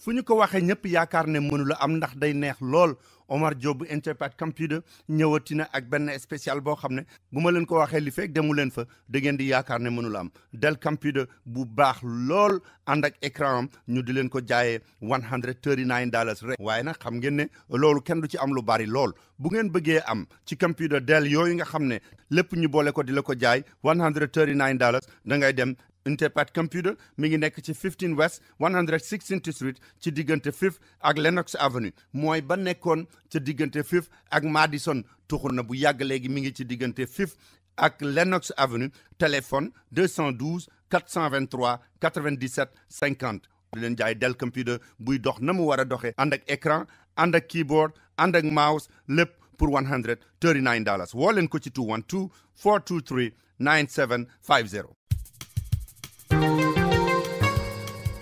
waaw Pape ba tey ñu ngi doon wax mbiri tribunal waaye ca France itam ñu ngi fa doon wax mbiri tribunal lu jëm ci Sénégal ñu naan gars yi nga xam ne dañoo randaloon xaalis réew mi ci jamono bi président Abdoulaye Wade nekkee président même gëstu ba ma nga France ba ambassadeur France bi nekk Sénégal am na lu mu ci leeral. waaw ambassadeur France bi nga xam ne ni moom moo nekk fii ci sunu réew bi mi ngi dellu si di indi leeral ci li nga xam ne rek moom mooy mbiri koppar yi nga xam ne ni dañu ko luubal wala boog dañu ko am te nañu ko amee dëppoowul ak ni nga xam ne bi noonu la war a amee moom Nicolas Normand di ambassadeur France mi nga xam ne France nar naa dugal loxoom bu baax a baax ci saytu mbir yi nan lay demee jamono ji nag li nga xam ne mooy wax ne moom la ñuy def mooy alkaati xam ne ni ñoom ñoo nekk ca France ak enquêteurs yi dañu commencé xool ji nga xam ne bii ñu amoon ndombo tànk fii ci suñu réew ñu am ndombo tànk ci suñu réew kon te jamonoy Abdoulaye Wade alal joo xam ne ni dañ ko am te France jamono yi ñu toll moom dañuy seetu pour xool ni ñu ko amee ndax jaar na yoon jaarul yoon alal ji nan la ñu ko amee kañ la ñu ko am nan lañ ko jëndee fu ñu ko jëndee ku leen ko jaay ndax chèque lañ ko fayee ndax xaalis compte en compte la ñu ko fayee maanaam dañu bëgg a lijjanti daal ñoom mbir mi nan la demee ñoom tollooguñu ci seet ndax lew na wala lewul mais daal alal ji la ñu bëgg a xam ku ci nekk lan nga am nan nga ko amee noo ko amee ku la ko jaayee ku jëndee maanaam bu ñu ko caaree ba mu leer nañ ñu daal di jël loolu nga xam ne bii mooy këyit yi nag teg ko ci loxo yi ñi nga xam ne bii ñoom ñooy justice su Sénégal bu boobaa nag justice su Sénégal moom mooy xool ndax ci kaw sartu réew mi amin bi leer na wala amin bi jaar na yoon wala jaarul yoon am na lu ci luub wala bu boobaa nag ñu mën a sàkku ci France nag pour daal di topp dossier bi wala bu fekkee ne bii Sénégal yëkkati na dossier bi fas ko yéene topp ba pare France am noo xam ni moom dana ko ci dugalee loxoom bu baax waaye fi ñu toll nii Dame Babou yegg guñu ci dem tribunal wala déet mais ci enquête la ñu tollagum pour xool ku ci nekk lan nga am noo ko amee ak nan la mbir yi demee pour mu leer nañ ci bopp yi. mais dafa mel ne réewi Europe yi ñoom du France rek moo ci taxaw ci lu mel noonu ndaxte ñi nga xam ne ñooy Union européenne seen délégué bi soxna sa génn na benn rapport pour wane ne fukki at yi weesu xaalisu Sénégal moom li ñu ci randal ñi ko jiite li ñu ci randal bari na lool. non Dame ci lu leer nañ soxna si nga xam ne bii ñu ngi koy wax Dominique Delcourt di jiite délégation Union européenne bi nga xam ne bii moo nekk ci sunum réew moom nee na booy xool fukki at yi nekk suñu ginnaaw alal réew mi ci yaakaar yu mbég galayaabe lañ ci doon wéyee maanaam dafa am ñoo xam ne ni dañu jaawale woon nafay réew mi ak seen nafay bopp maanaam seen portefeuille daal ba nga xam ne nii dañu ko doon saax-saaxe di ko tibb noo xam ne nii noonu la leen neexee doxalin woo xam ne nii amul ci lenn loo xam ne ni gërëm nañu ko wala sant nañu ko maanaam daal lu leen neex la ñu doon doxalin boo xam ne ni jaarul yoon benn yoon moom nag soxna si nee na ginnaaw gëstu boo xam ne bii def nañ ko gis nañu ne Macky Sall bi mu jëlee réew mi léegi ni nga xam ne bii noonu lay defale li ñoon lay doxale kon ñu ngi am yaakaar ci ne mbir yi lay bu ñu ko toppee dana tegu yoon jàpp nañu ne daal ñi nga xam ne bii noonu la ñuy doxale ni moom wuute na lool ak nañu doon doxale bi nga xam ne bii moom la fi Ablaye Wade di nekk ba tax na nag jëwriñ ji nga xam ne bii moom la ñu dénk mbirum bonne gouvernance muy Abdou Latif Coulibaly jàpp nañ ne mbir yi dafa nekk loo xam ne ni tey askanu Sénégal yëpp ñoo ci war a dugal seen loxo képp ku yeewoo fii ci biir réew mi war ngaa jël sa bët teg ko ci mbir yi ba nga xam ne bi rek lépp lu ci lënt war nga cee mën a jéem a wut leeral wala war nga cee mën a indi ay laaj bu ko defee rek lépp di ko teg ci yoon du am dara loo xam ne ni mbiri maa tey lay doon wala yaa ma neex wala nii laa koy doxalee te dëppoowul ak sart. waaw gars yi ñu doon jéñ randal sax kat am na ci ñu bari ñu doon wax ci mbiru tali yeeg moom tabaxi tali dañ ci sawaroon waaye nag am na ci benn boo xam ne moom muy autoroute à péage bi nee nañ weeru août wi danañ ko yeggale ba mu dem Diamniadio. autoroute à péage bi Dame Babou dafa mel ni bu yeggee ñu bari seen xel dana dal parce que ñu ngi jàpp naan diggante Dakar ak Diamniadio bu boobaa ci fanweeri minute dong la ñu koy daw muy diggante boo xam ne bii léeg-léeg jamono yi ñu toll nit dana ko def ci lu toll waxtoog genn wala ñaari waxtu loolu nag ñu ngi ko xam ne nee nañu kon benn fan ci weeru août fii juróom benn weer ci la mbir yi di daal di sotti loolu nag ñu ngi wax naan liggéey bi daanaka koy xool bu fekkoon téeméeri pàcc la juróom-ñetti fukki ak juróom société bi nga xam ne bii moo di Eiffage ñu dégg ko doxal na ko ba pare ñu jàpp ne moom autoroute bi dugal nañ ci lu toll ci ñaar téeméeri milliards ci suñuy koppar am na nag benn dox tukki nemmeeku wala benn doxantu doon xool di nemmeeku liggéey bi fu mu toll diggante ñi nga xam ne bii ñoo seq Sénac ak directeur général bu APIX ci la ñu daal di leeralee mbir yooyu yëpp daal gis ne rek fi mu nekk ni li ci gën a wéy li ci gën a bari moom féetee na boor fi mu nekk nii daanaka jàpp nañ bi nga xam ne ci la lépp di sotti daam bu boobaa nag diggante Dakar ak biir réew mi moom def yi dina neex lool ndax maa ngi la koy wax sànq Dakar Diamniadio ci fanweeri minute dong la ko nit di def. waaw Pape nañ jàll ci leneen kii di Moustapha Niasse di président assemblée nationale xam nga ne fan yéene dañu wax ne Macky Sall dafa dem conseil des ministres ne gars yi daal da leen di ñaan ñoom ñëpp ñu def déclaration kenn ku nekk li nga am Moustapha Niasse def na ko ba ñu naan ay 5 milliards lay am par at ak yooyu mais tribunal bi ne ko yow santal guñ la ko ba muy indi Moustapha Diakhaté naan jarul woon muy wax gouvernement ak yooyu nu mu demee loolu. waaw loolu dafa fekk ne rek xëy na Moustapha Niasse dafa gën a yàkkamti ni nga xam ne bii mbir yi noonu la waroon a doxee parce que déclaration de patrimoine moom président de l'Assemblée nationale bokkagu ci ba tax na bi nga xam ne bii jot na koo def sax ba ñuy wax naan at mu jot dana am lu toll ci juróomi milliards ci suñuy koppar moom lay fayu ñenn ñi naan looloo tax sax daawul fayu solde gouvernement yi nga xam ne bii jamono yi muy nekk ministre ak yooyu mais dafa fekk ne juge bi nga xam ne nii moom la ñu waroon a jébbal mbir mi dafa ne ko yow kenn laaju la mbir mi maanaam yow da ngaa yàkkamti waaye tollogoo foo xam ne bi da nga war a def déclaration de patrimoine Moustapha Niasse nag xam naa ne ci biir yàkkamti daal di bind moom itam ci nga xam ne bi moo di premier ministre Elimane Diouroupé ne ko daal jéem a la baral sa loxo ci projet de loi bi nga xam ne bi moom ngeen war a déposer fii pour ñun ñu wote ko jëm ci mbirum déclaration de patrimoine bi nga xam ne bi day tax képp ku ñu dégg ndomb tànk nga mën a wax ne man lii laa am lii laa am lii laa am loolu nag ci la Moustapha Diakhaté mi nga xam ne bii moo jiite groupe parlementaire ci assemblée nationale ñi nekk ci coalition bi di wériglu nag di wax ne Moustapha Niasse li mu def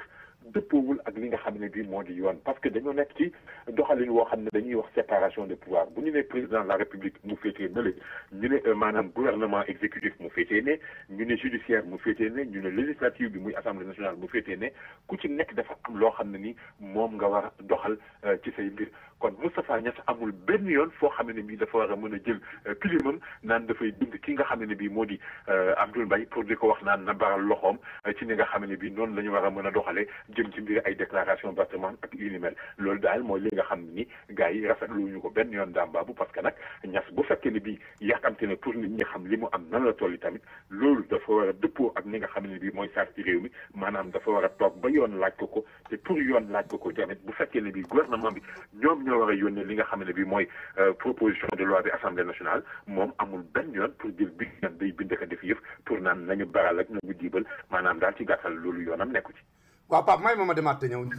ñu door a jàll ci nomination yi. soxna Awa Goumbale ak soxna Seynabou Thiam bu Kër Kumba restaurant nee nañu ñu ngi leen di gërëm ndax li mbokk di jariñ woon ngeen leen ko ba ñu ubbee Kër Kumba restaurant di leen fa defal xéewal yu neex yéen ñëpp da ngeen leen a jàppale ba ñu xam ne ameel nañ leen njukkal lu rëy rëy njukkal li nag nee na ni ñu koy defee mooy rek ubbi leen beneen place bu bees place boobu mooy Daaru Salaam miit kër maam Cheikh Anta Mbacké muy foo xam ne bu ngeen fa demee lépp lu ngeen soxla ci seen affaire yàpp moo xam viande fraîche la wala viande frozen bu dee yàpp xar la yàpp nag bu dee itam ay ganaar la wala ay jën wala turkey fumé la wala turkey fresh yi bu ngeen demee Daaru Salaam miit kër maam Cheikh Anta Mbacké da ngeen ko fa fekk da ngeen fa fekk itam lépp luy dem ci seen i ci muy ceeb muy diwlin gejj yéet keccax nooflaay araw ak sangal lu ngeen ci bëgg da ngeen ko fa fekk ba ci caakri ak soow te it nag dañ leen koy délivrer fépp fu ngeen ko bëggee kon nag bu ngeen lekkee ba suur ci Kër Kumba restaurant la ngeen war a toggee ji après dem leen Daaru Salaam miit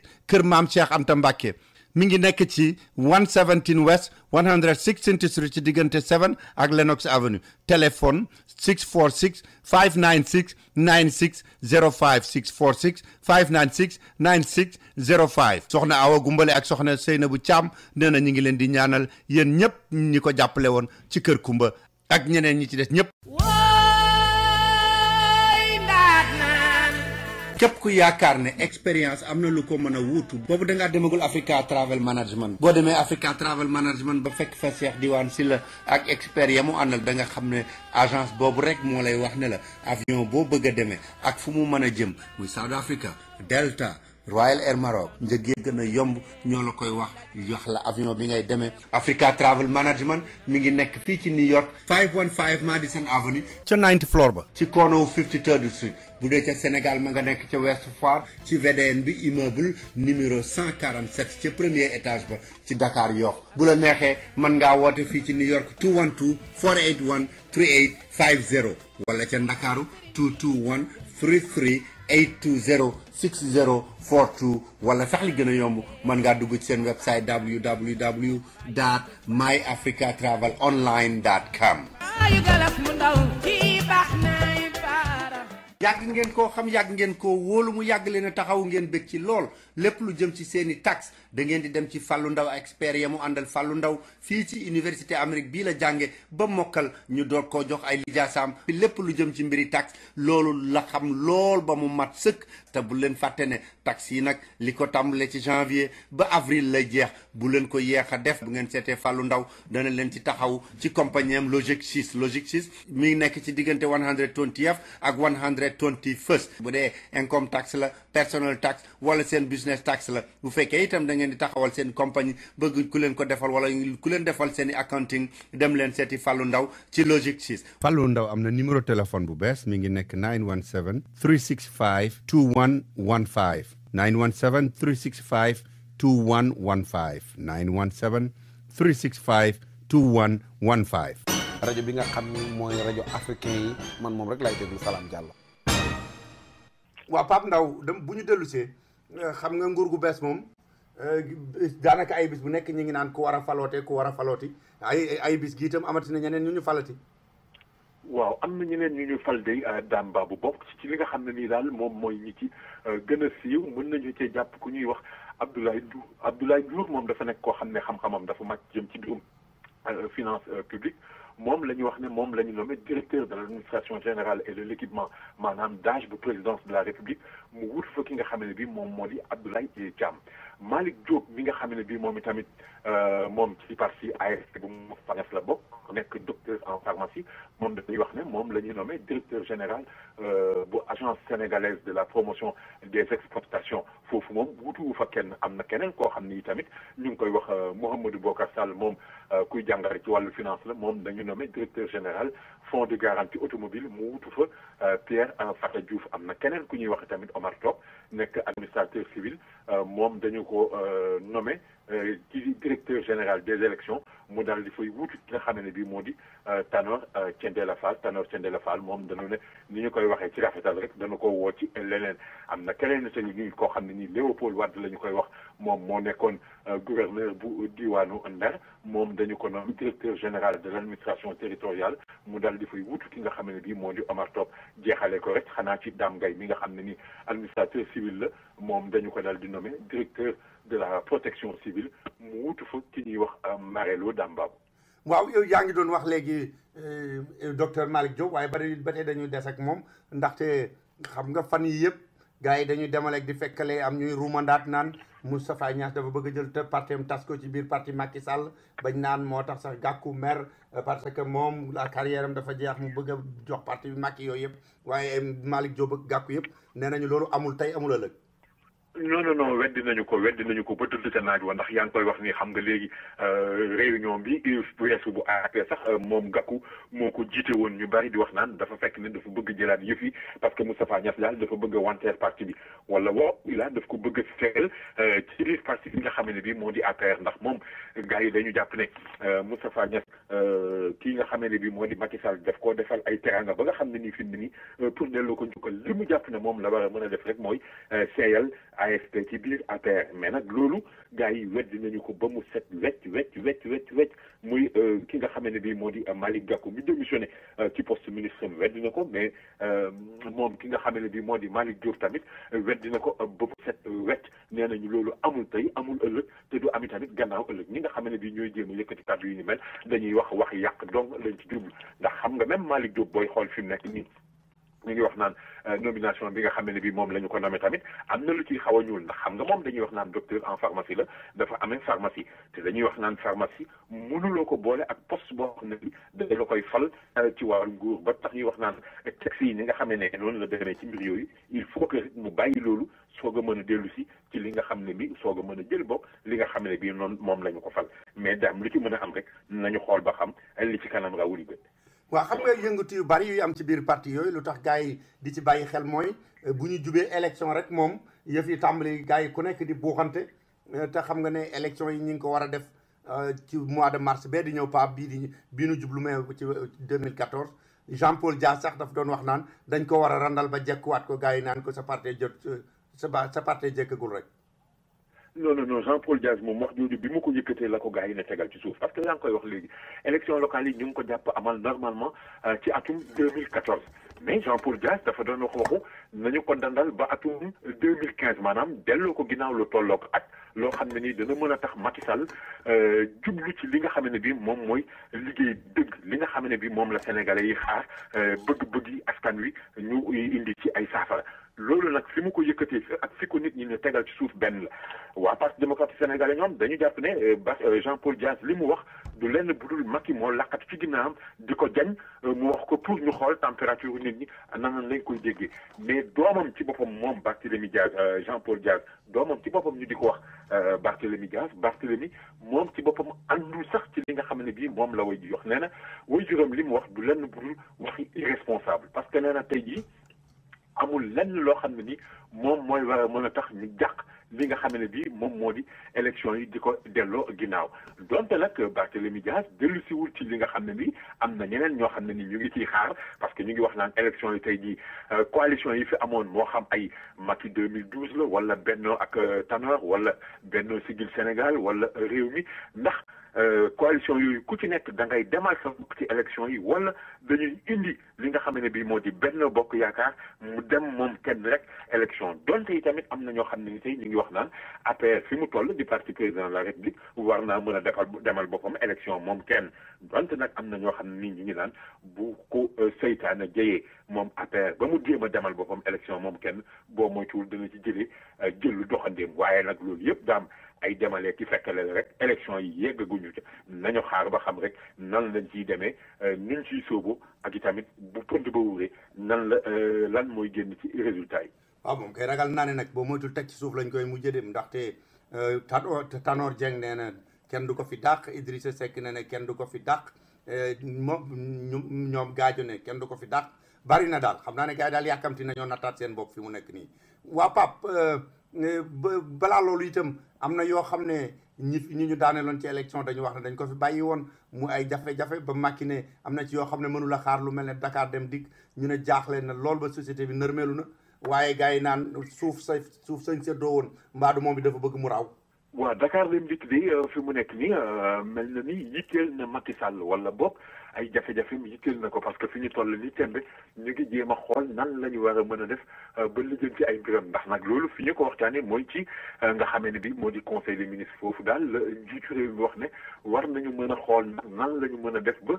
dindi wala saafara jafe-jafe yi nga xam ne bi moom la Dakar Dem Dikk di wéyee ca bokk ci jafe-jafe yooyu koppar yu bëri yoo xam ne ni nguur ci boppam moom moo ko amel ba tax na nag président de la république di wax premier ministre ne daal li jéem a xool daal nan la ñu war a mën a def ba sax daal di dolliwaat yokkaat li nga xam ne bi moom moo di am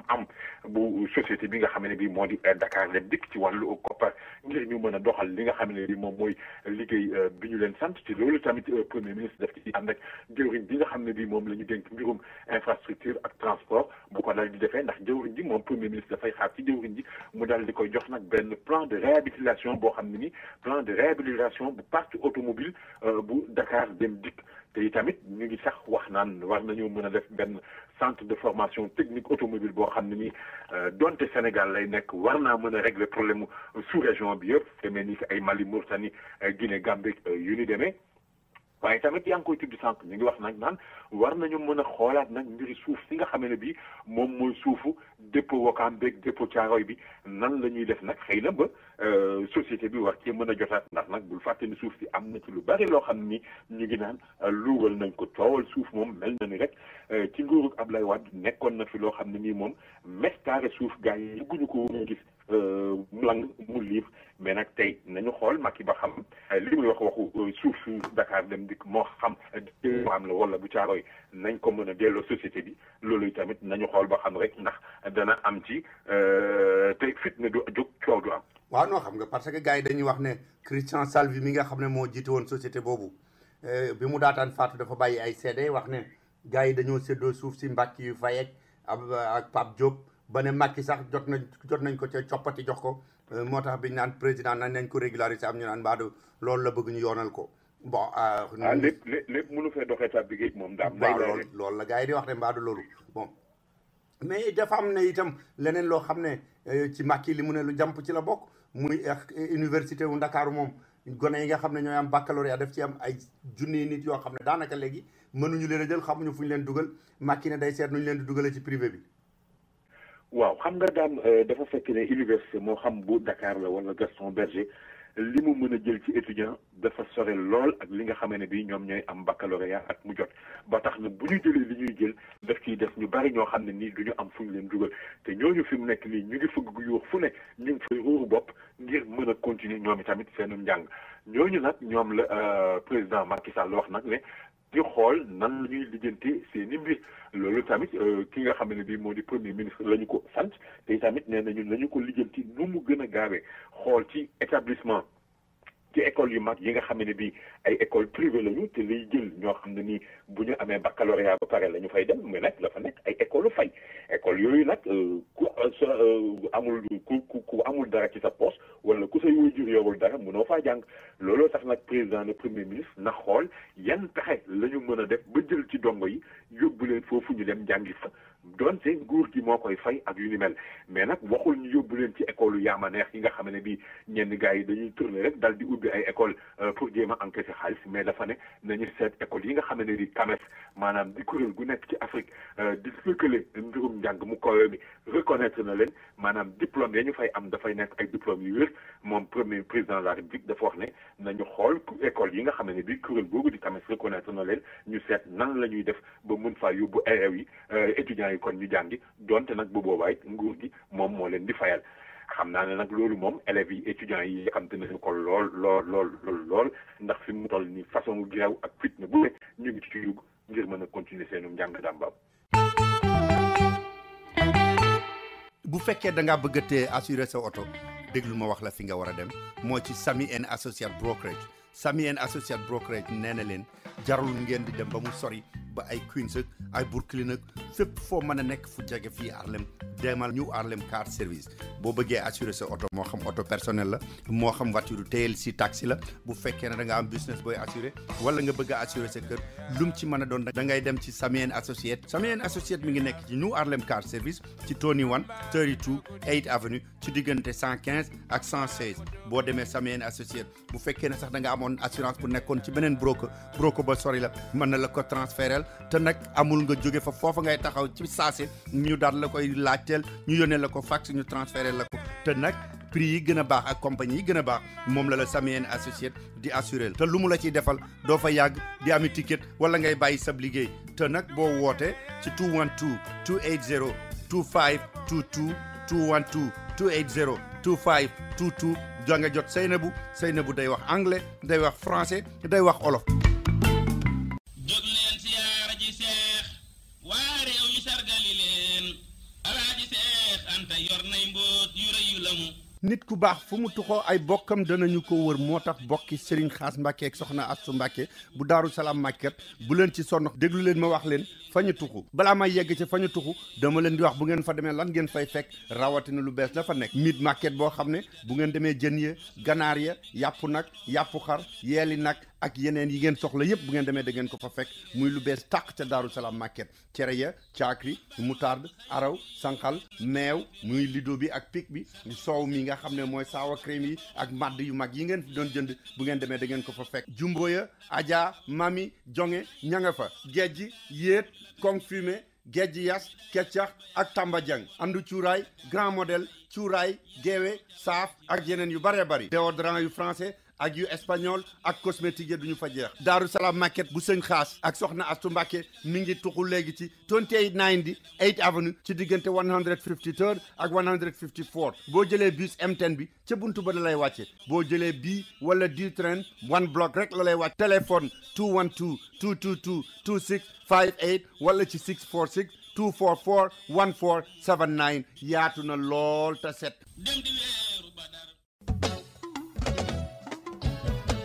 American Language Center mi nga xam ne moo leen di jàngal anglais moo leen di xamal ne ku nekk ci réew boo bëggee sa dëkk neex fa da nga war a wax làkk wa ñu fay wax moo tax mu ne leen bu ngeen bëggee jàng anglais ñëw leen seet si ko mi ngi ci lëkkoom yu bees yi 229 West 36th Street ci third floor bi ci diggante 7th ak 8th Avenue jege lool Penn Station fanweeri at ak juróom a ngi nii ñuy jàng anglais te jàngalekat yi gën a aay ci dëkk bi ñoom la ñu fa dajale bu fekkee ne da ngay door a tàmbali wala nga bëgg a bënnal sam njàng itam foofa nga war a dem te la ngay fay tuuti na lool moo gën a yombale ci dëkk bi yéen ñi dëkk Queens itam dem leen ci Jackson Heights ci 75-01 Broadway bu ngeen demee fekk fa American Language Center bu ngeen ci bëggee xam lu gën a leer woote leen ci 1-800 English 1-800 364 5474 1-800 364 5474 bu ngeen wootee laajte André. waaw ñun ñi nekk bitim réew kat am na loo xam ne demoon nañ ba yaakaar ne saafara am na ci biñ ne appel yi dugg ci waat téléphone yi dugg ci dañ koo yokkoon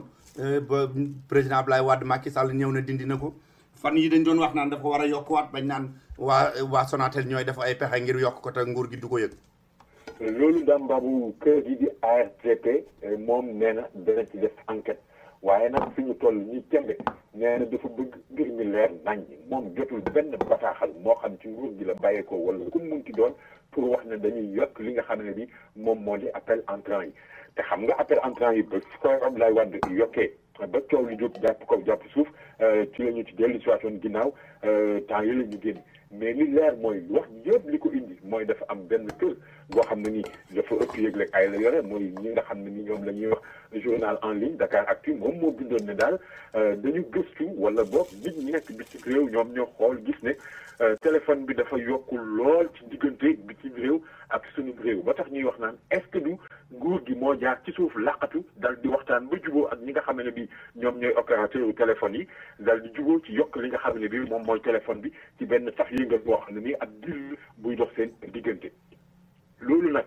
kuréel gi di ARTP nga xam ne ni moom moo yore mbir yi moom mi ngi koy weddi bu set wecc waaye nag terewul nee na dana daal di song ñi nga xam ne bi moom mooy opérateur de téléphonie yi moo xam ay Sonatel la wala Tigo wala Expresso ñëpp ñi nga xam ne bi yor nañu licence ci Sénégal daal di vérifier def ay gëstu pour xool ba xam ndax dañu yokk njëgu téléphone bi wala yokkuñu ko bu fekkee ne bi yokk nañu ko bu boobaa gouvernement bi dañuy jël matuwaay yi nga xam ne bi moom la war a mën a jël pour dal ci seen kaw lu ci mën a am daal moo di daam na la topp rek ba xam fu wànnent li mujj ki bëtam.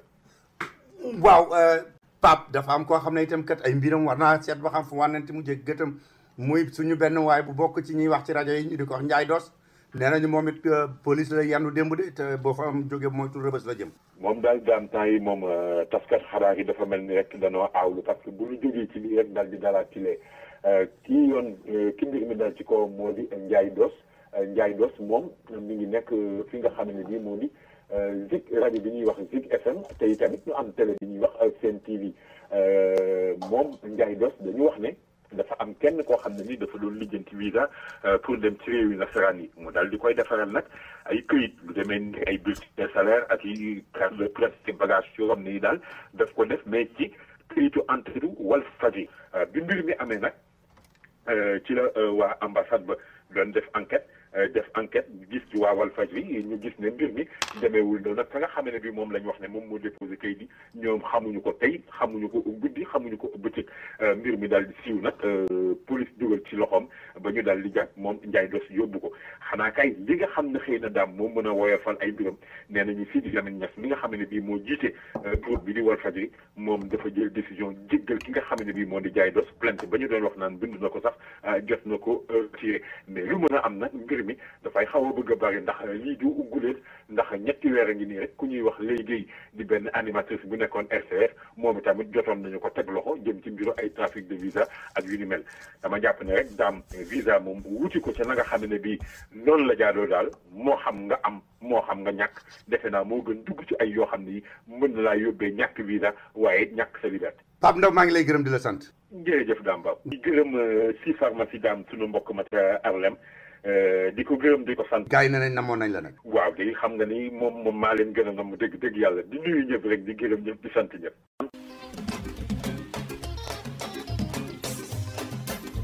déglukat yi may leen ma nopp ma wax leen ne lu ngeen soxlaate ci mbiru pharmacie dem leen ci si pharmacie bi nga xam ne dafa ànd ak association des sénégalais d'Amérique ngir indi leen service boo xam ne kenn mënu leen a jox bu mel noonu seen ordonnance bu ngeen mën a am da ngeen di ñëw andi ko ñu daal leen koy defar ci ni mu gën a gaawee bu ngeen bëggee ñu jël seen tension seet seen diabète te itam bu ngeen leen woo ñu jël si seen i ordonnance bu ñu noppee andil leen ko te du ngeen leen fay ci loolu dara te nag assurance bu ngeen am danañu ko jël ñu di leen xamal ne itam mën ngeen wax seen i docteur ñu yónnee leen ordonnance yi par email te ñu di leen xamal ne itam lu mel ne ay vitamine ak yu mel noonu yu ngeen bëgg a yónnee Sénégal jënde leen ko fii ñu dem yóbbu leen ko ba Sénégal joxeel leen ko moo xam OTC la moo xam vitamine yi bu dee baume yi nga xam ne dañ ciy def massage bu dee yi ñuy natte tension yi la machine yi nga xam ne moom la ñuy natte diabète ak yeneen yu baree bari fii ngay fayee say mbokk dem jëli ko ca Sénégal te bu ngeen ñëwee nag ci pharmacie da ngeen leen fa fekk ñuy wax wolof espagnol français ak arabe boo xuma nag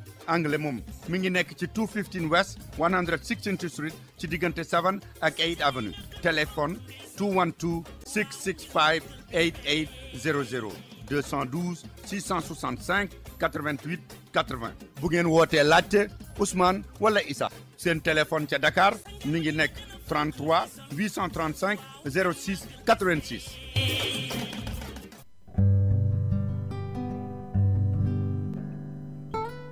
bu ngeen amatee ay vidéo ngeen bëgg ñu defal leen ko ci DVD wala nga am seeni cassette audio yu yàggoon ngeen bëgg ñu defal leen ko ci CD dem leen seeti Yat Ndendori bu Mamadou Sangot bu leen ko fàtte lépp loo xam ne vidéo la buy door a génn wala DVD buy door a génn théâtre la wala musique lu mu ci mën a doon balaa ko kenn di jot Yat Ndendori ñoo koy jëkk a jot ba mu yàgg lool ñeneen ñi door cee am te nag léegi Mamadou Sangot nee na ñëw leen mu di leen yónneel seen xaalis ak fu ngeen bëgg mu dem fa ci Afrique ci taux bi gën a baax te nag li ngay fay moo ci gën a tuutle dana dem Sénégal Côte d'Ivoire Mali Guinée Mauritanie Gambie mënuma koo lim yëpp sax ba mu jeex Yat Ndendori bu Mamadou Sangot mi ngi nekk ci 365 Lenox Avenue ci diggante 128 ak 129 téléphone 646 620 09 33 wala 646 555 42 94.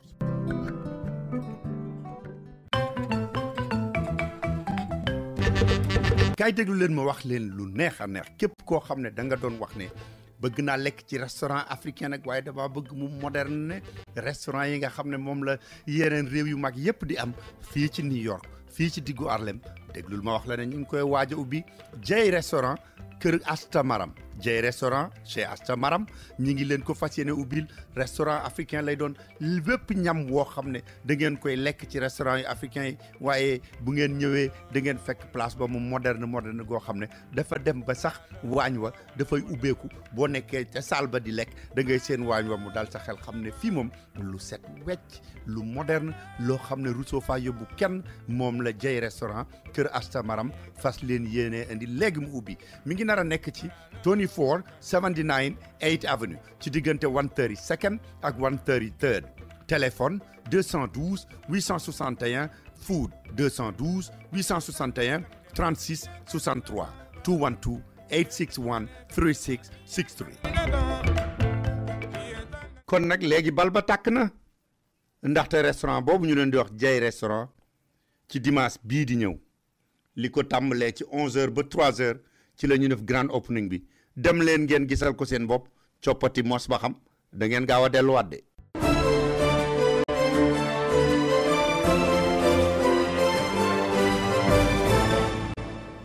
mbokk yi kon ni leen ko waxee ci njëlbeen gi rek danañ ñëw ak yéen ci lu gàtt rek ci li nga xam ne mooy politique gu Amérique li nga xam ne moom la ëpp luñ ciy waxtaane fi mu nekk nii mooy xëccoo bi am ci diggante président Barack Obama ak ñi nga xam ne ñooy républicains yi rawatina ñu nekk chambre des représentants bi ci house bi ndaxte li ñuy xëccoo bu ñu demee ba muy yegg na muy sottee dana am solo lool ndax mën naa am mu laal ñu bari ñuy dund ci réew mi rawatina ñi nga xam ne dañoo néew doole ci wàllu am-am ndaxte buñ ko seetee li nga xam ne moo indi coow li dafa am bu 1er mars ñëwee te déggoowuñ seen biir danañu def li nga xam ne moom la ñuy tuddee séquestre ndax daaw jéeg 2011 bi ñuy discuter ci affaire budget bi président Barack Obama ak républicain yi ku nekk ŋànk fi nga ŋànk ku nekk xëcc ba mu dang lool ñu ne léegi mënunoo déggoo ci suñu biir waaye nanu fexe nu def ba jéggi jamono jooju te yeew suñu bopp ci loo xam ne bu yegsee bu ñu ko réglé wul dana metti lool moom la ñuy wax li ñuy tudde séquestre mooy lan dañu jàpp ne bu ñu mënul déggoo ci budget bi nu ñu koy tëralee ndax ki nga xam ne mooy président Barack Obama li mu jiital ci yaakaar ne mooy mën a wàññi bor yu bari yi Amérique am mooy borom doole yi ñu yokk li ñu leen di fayloo taxe ak yi nga xam ne ay pexe lañ doon def yu ñu doon jëlee xaalis ñoom ci seen biir ci taxe yu ñu waroon a fay ñu fexe ba jéggi ko wala ñu wër ko ba nga xam ne daal du ñu jëf fay li ñu war a fay mu ne loolu la ñu war a dindi ngir xaalis bi gën a dellu siwaat ngir ñu mën a fay bori Amérique yi ñi nga xam ne ñoom ñooy républicains yi nag dañu ne ñooy borom alal yi ñoom ñooy investir ñooy créer job ñoom ñooy tax nit ñi di am lu ñu jàpp kon nag li nga xam ne moom la ñu war a def mooy wàññi li ñuy fayal mag ñi nga xam ne dañoo dem ba léegi retraité ak li ñu leen di fayal ci mbiru santé ak li ñu leen di jox ci seen social sécurité loolu la ñu war a wàññi président Barack Obama ne loolu du ma nangu moom rek ñu yem ci ñële itam ne ko du ñu nangu mukk ñu yokkaat taxes yi biñ ñëwee ba ci weer yële weesu fexe woon nañu ba président Barack Obama bi ñu wotee ba pare mu gañewaat te ba muy campagne loolu la waxoon taxoon na républicain yi xaj ne amatuñu woon fitu ne ko duñu la nangul li nga wax ba mukk ba nangoo yokk taxe loolu mi ngi door a jëkk a am ci ñaar fukki at ak juróom yu weesu républicain yi nangu ñu ne dañuy yokk taxe waaye li nga xam ne moom la ñu tuddee séquestre ba ñu waxtaanee 2011 ñu jublu woon ci élection kenn xamagul kuy gañ daanaka kenn xamagul woon kan moo ëpp doole ci ñoom ñu dem ba mënuñoo déggoo ci lenn ñu ne kon li ñuy def mooy dañuy wax ne bu ñu demee ba 1er mars 2013 te déggoowuñu suñu biir dana am loo xam ne yëpp dañ fa doon dugal xaalis dañ koy daal di dagg te duñ ci tàggu kenn amul waxtaan bu nu déggoowul lenn li mooy li jëm ci mbiru armée bi danañ ci dagg lu bari lenn li mooy lu jëm ci gouvernement bi ni muy doxee danañ ci dagg lu bari lu jëm ci li ñuy fay ñi nga xam ne ñooy màggat ñi wala ñi nga xam ne dañoo feebar wala ñu néew doole danañ ci dagg lu bari léegi nag ñu ne bu ñu déggoowul kon automatique la ba ñu defoon loolu loi ba président Barack Obama signé woon ko bi ko congrès bi wotee ba pare kon nag 1er mars bi moo jub si fii mu nekk nii waxtaan nañu mënuñu déggoo dara ci seen biir kon li ñu jàpp mooy fii ba 1er mars bu ñu déggoowul danañu xëy ñu ne wàññi nañu agent yi nga xam ne ñoo nekk ci immigration wàññi nañu agent yi nga xam ne ñoom ñoo nekk ci aéroport yi di régler affaire sécurité bi ba vol yi dana wàññeeku ba kuy voyager dina gën a métti dinañu xëy ñu ne li ñu doon dugal ci hôpital bi dagg nañ ci lu bari dinañu xëy ñu ne li nga xam ne moom moo jëmoon ci mbiru armée bi ñu doon ko ci war a dugal danañ ci dagg lu bari ndaxte 80 milliards de dollars la ñu wax ne moom lañ ciy dagg immédiatement fii ba 1er mars bu ñu déggoowul seen biir loolu mooy li ngeen dégg coow li ngeen di gis ñu naan séquestre bi buñ ci taxawul dina indi problème ki nga xam ne président Barack Obama nag moom comme moom la ñu falaatoon li ëpp ci américains yi tey ji 55% yi nee nañ ñoom moom la ñu àndal ci li mu wax lu mat 35 rek ñoo ànd ak républicains yi loolu lu ñuy xëccoo fi mu nekk nii li nga xam ne nag moom la président Barack Obama yaakaar ne moom mën na cee jaara ba wañaar seen loxo mooy dem boole leen ak nit ñi moo tax muy wër bis bu nekk ngeen dégg ko mu nekk ci rajo yi nekk ci télévision yi di wax li nga xam ne moom mbiru séquestre bi waaye républicains yi itam ñoom it ñu ne ko fexe woon nga ba ñu yokk taxe lu mat 600 milliards te ñun mësu ñoo nangoo yokk taxe bi yoon mënuloo fexe ba ñu yokkaat ko mu ne bu ngeen ko nanguwul a yokk du ñu déggoo ci lenn loolu mooy li ngeen di dégg ñu wax affaire séquestre bi xanaa ci lu gàtt rek ñu dellu si waat ci lu tuuti loo xam ne jot na fay xewaat itam ci mbiru immigration ajuma jee weesu ak altene bi ñoo ngi leen ko doon expliquer ne républicains yi ak président Barack Obama nee nañu dinañu déggoo ci jaar ci congrès bi ànd ak sénateurs yi ak congressman yi ngir ñu jéem cee liggéey président Barack Obama may leen temps ba ñu mën koo def waaye nag dañu waxoon ne ñi ànd ak président Barack Obama ak moom ci boppam dañoo sennal moom ni mu ko nar a doxale bu fekkee ne républicains yi ak démocrates yi nekk ci congrès bi déggoowuñu ñu ne nag sennal boobu demoon na ba mel ne lu leen naqari ba am ku mel ne Marco Rubio nga xam ne républicain la ba noppi baayam jóge Cuba ñu ci am yaakaar ci moom ne mbiru immigration bi bu ci waxee républicains yi daañu ko déglu ba mu ne woon sax comme président Barack Obama dafa bëgg a wañaar suñu loxo mu tàmbali di indi ay benke ñenke waaye loolu bi mu amee itam ñu wax ne kii di président Obama lu bari loo xam ne moom naxare dina républicains yi mooy fi mu nekk dafa dootul leen woo dootul waxtaan ak ñoom daanaka daal daf leen a mel ne ku leen fàtte ndax moom itam dafa jàpp ne ñeenti at lu nekk def na ko ngir mën a déggoog ñoom te luñ ko mas lu mu leen mas a wax ñu ne duñu ko def ba ñu gëjoon a wax lool waaye nag bañ ci jógee ci ay bis googu bi ñu leen ko waxee àjjuma jéeg altine ji ca talaata ji wala ci àllarba ji defe naa ci la président Barack Obama jël téléphone am woo ñeenti républicains yi nga xam ne ñoo bokk ci juróom-ñetti sénateurs yi jéem a liggéey ci mbiru immigration ba mu leen woo nag li nga xam ne moom la ñu wax ñoom ñëpp daanaka mooy rafetlu nañu li nga xam ne moom la président Barack Obama woo leen ku mel ne Marco Rubio moom mi ñu doon wax ñuy yaakaar ne dana nekk candidat wu républicain yi 2016 te itam fi mu nekk ñu yaakaar ne parti bi bu ma moytuwul moo ko mujj nar a jiite ji nee na wax na président Barack Obama ne ko bëgg na ci li mu ko woo te yaakaar na ne waxtaan wi nga xam ne ñu ngi koy def seen biir ci Sénat bi am na ci yaakaar lool ne dana sotti te dana gaaw a dana bu sottee la ñuy proposé ñu ëpp ci sénateurs yi ñu bokk ci ñaari parti yëpp danañ ci ànd wote ko kon loolu daal foofu la ñu tolloogoon fi mu ne ci mbiri immigration mais leneen lu bees amagu ci lu ci amit daañu leen ko jottali bu soobee yàlla. xam ngeen ne Royal Air Maroc lu mas a nekk seen yitte daf ci taxaw lu ngeen ko laaj dana ci def la mu man moo tax ba ngeen ko ne na vol yi yokku ba dem bi yomb da koo yokk Royal Air Maroc am na ay vol yu bari yoo xam ne day jóge fii ci New York di dem ci lu mat daanaka fanweeri réew ci Afrique te nag Royal Air Maroc bi yéen leen di jaay na muy yombe kenn du leen ko mën a wax te nag bu ngeen duggee Royal Air Maroc bu ngeen wàccee ba Maroc dem Casablanca soxlawu leen visa man ngeen a génn doxantu ji jënd seen i marchandise seet dëkk ba door a déparaat te nag Royal Air Maroc ña fay liggéey seen i bokk lañu yéen a bokk aada xam li ngeen bëgg ak li ngeen di bañ kon nag bu ngeen di tukkeeti dem leen fa mu gën a yombe te gën faa baaxe muy Royal Air Maroc laaj leen ko seen agent de voyage wala ngeen woote 1-800 344 6726 1-800 344 6726 wala ngeen visiter seen website royalairmaroc.com.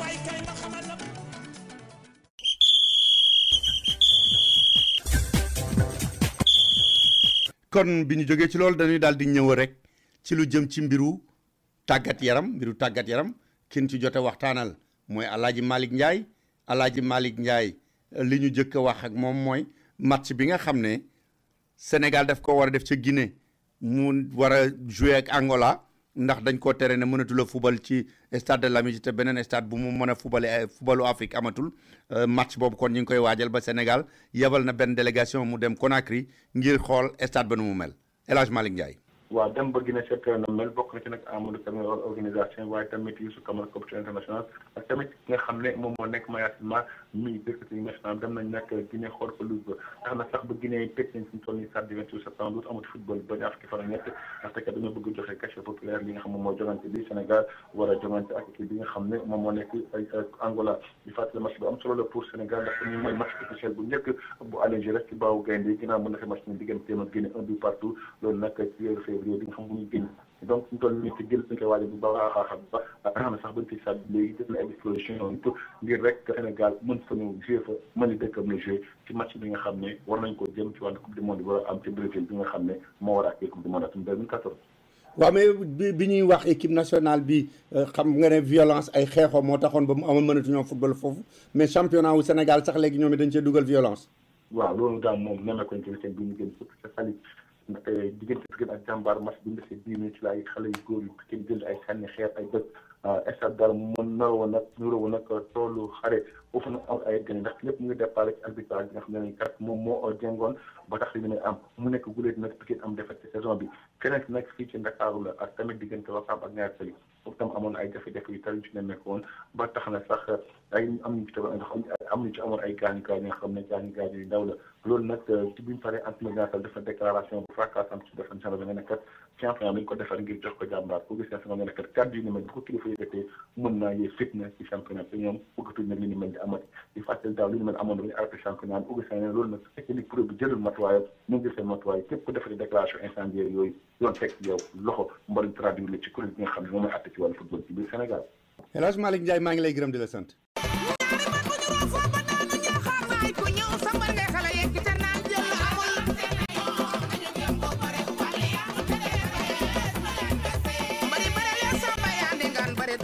xam ngeen ne mbiru tàggat yaram bu ko African Time di def matagul li feeg dégluwuñu Xaadim Samb mu wax ñu ci mbiri làmb. xam nga ni dibet di lañu génn am na làmb ju rëy joo xam ne mu ngi amoon ci stadium Iba Mar Diop ci diggante Siteu ak ki nga xam ni mooy Malaw Seras Dame Babou mu nekkan làmb ju am solo bés boobu nag ñu ngi ko jagleeloon ki nga xam ni kii mooy Baol production moo ko tëggan organisé ko jagleel ko nga xam ni kii mooy directeur bi nga xam moom la ñu falal am marché ambulant yi muy Salif Keita moom lañ ko jagleeleen ak Pape Samba Ndiir mën nañ wax ni daam diggante 81 ak léegi mooy bés bi nga xam ni moom ci la ñu tëgg làmb ci gaaw bi nu génn muy diggante Siteu ak Malaw Seras mu nekk làmb joo xam ni dem nañu ba jaayatuñu billet dem nañ ba nit ñi jënd nañu ay billet ñaari junni mënuñu dugg loolu nag li koy wane mooy firndeel rek li muy firndeel mooy wane ne xale yi làmb yóbbu nañ ko ci niveau boo xam ni bii mën nañ fay mbër 100 millions te dimension bi ko Siteu di jox ak Malaw Seras ñoom xale yi àgguñu fi mu nekk làmb joo xam ni Siteu moo daan ndax mooy favori Siteu yaakaar naa mi ngi ci 14 victoire wala 15 victoire ñu dëgmal nag dimanche bi ñu seenu mu nekk làmb joo xam ni Kandji production moo ko tëgg samedi bi ak dimanche bi moom mën nañu wax ni làmb ju am solo amul Sénégal waaye samedi ba ca topp nag ak dimanche ja moo am règlement des comptes ci promoteurs yi ni ñu ko jàngate ci askan wi Dame Babou ndax xam nga ne dimanche bii nu samedi bii nu seenu bu dellu see ci la Abdou Aziz Ndiaye tëgg làmb ju rëy ci diggante ki nga xam ne kii mooy Ama Balde doomi Falaye Balde jirangoo jaan ji ak ki nga xam ni mooy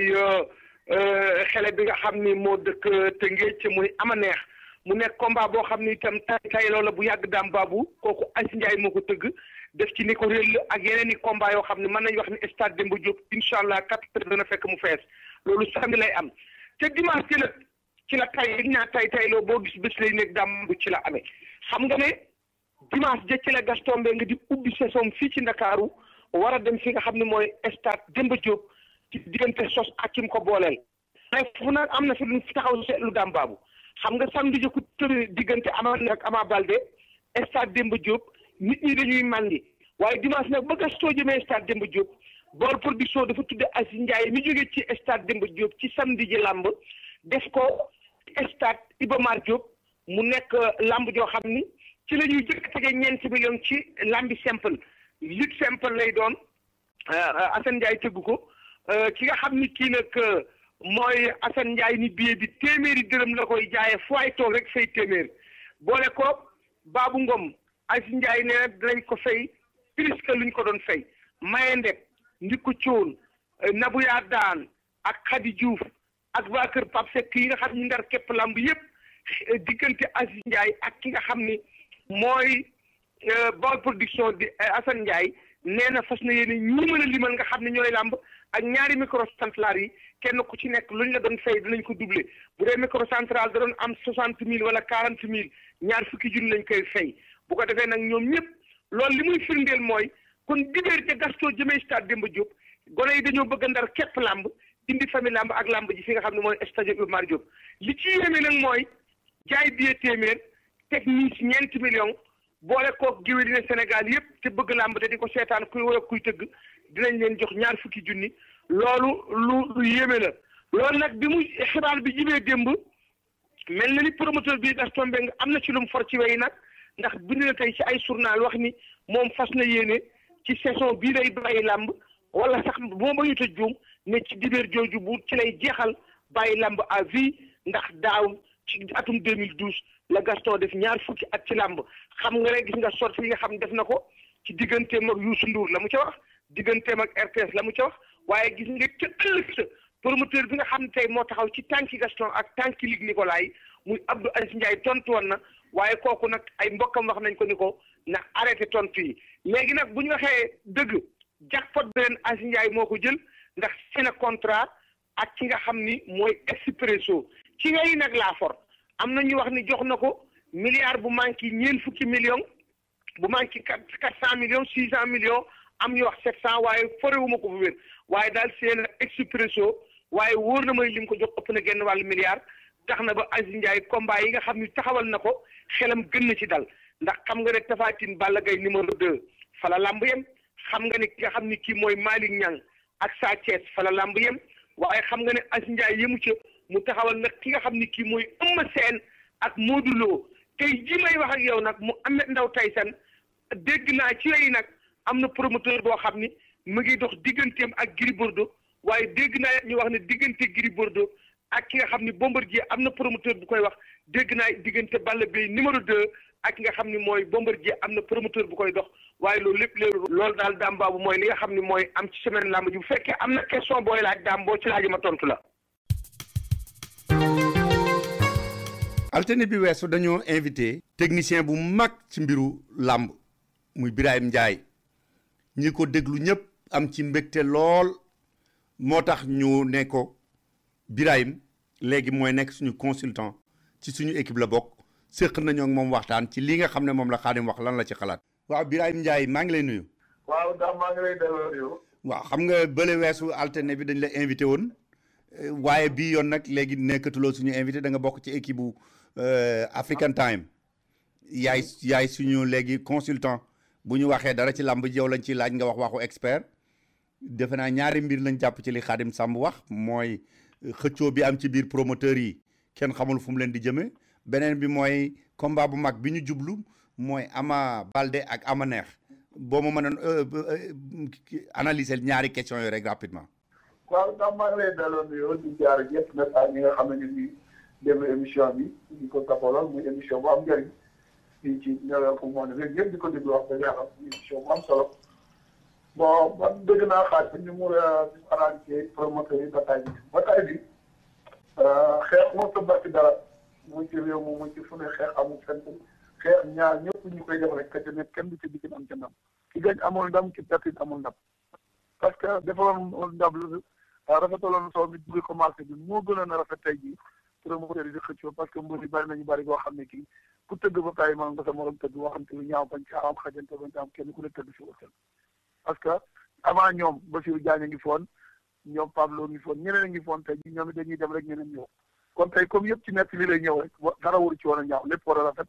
te du tey na ko ne tëggante sa wàll moo gën xasante beeg bi ay tëg yooyu booy ci am lamb nag coow li bari na ba ñu ci wàll yi bari wàll ci ñoo xam ne ñi daanaka ñi ci am xel mu rafet ñooña ci la ñu bokk waaye ñeen ñi dafa milieu bi dafa xaw a yàqu ba nga xam ne bi daanaka ku amul yenn jikko yu ñaaw yi sax dootul ci mën a bokk te loolu bu duggee ci mpo rek commencé naa ñaaw ba tax na toll dafa am ci làmb man nag su ma sayoon daal promoteur yi ñoom ñëpp ñu ànd nekk benn moo gën a rafet mbëri kenn ku ne jël ci saax parce que làmb day jeex nga bàyyi keneen ñëw rek loolu génération rek loolu mooy sama gis-gis ci promoteur yi bon ma ñëw ci combat bi nga xam ne mooy combat Ama Baldé bi Ama Neex combat boobu taw na combat bu neex parce que Ama Baldé doomu mbër la dégg ñu naan doomu mbër jàngil bëri des na la ñam waaye day fekk tamit doomu mbër day fekk nga fooy bëri Ama Baldé milieu bi mu màggee xale bi mu màggee war naa mën a seetaat boppam defar parce que tolof yi mu commencé am ci lamb ci xale dégg nga war naa fexe ba entraîneur bu baax mu xoolaat boppam defaraat boppam parce que nii mu commencé bëri nii su ko continuer ci lamb ji lambam day ñett yoon te gis naa contre kii boo yow Lansar bi keroog bëri bu metti doon nañ ko daan ko contre Guy gi gis naa nañ ko daane yooyu yëpp nga xam ne xale bi dafa toll ci njàng ba léegi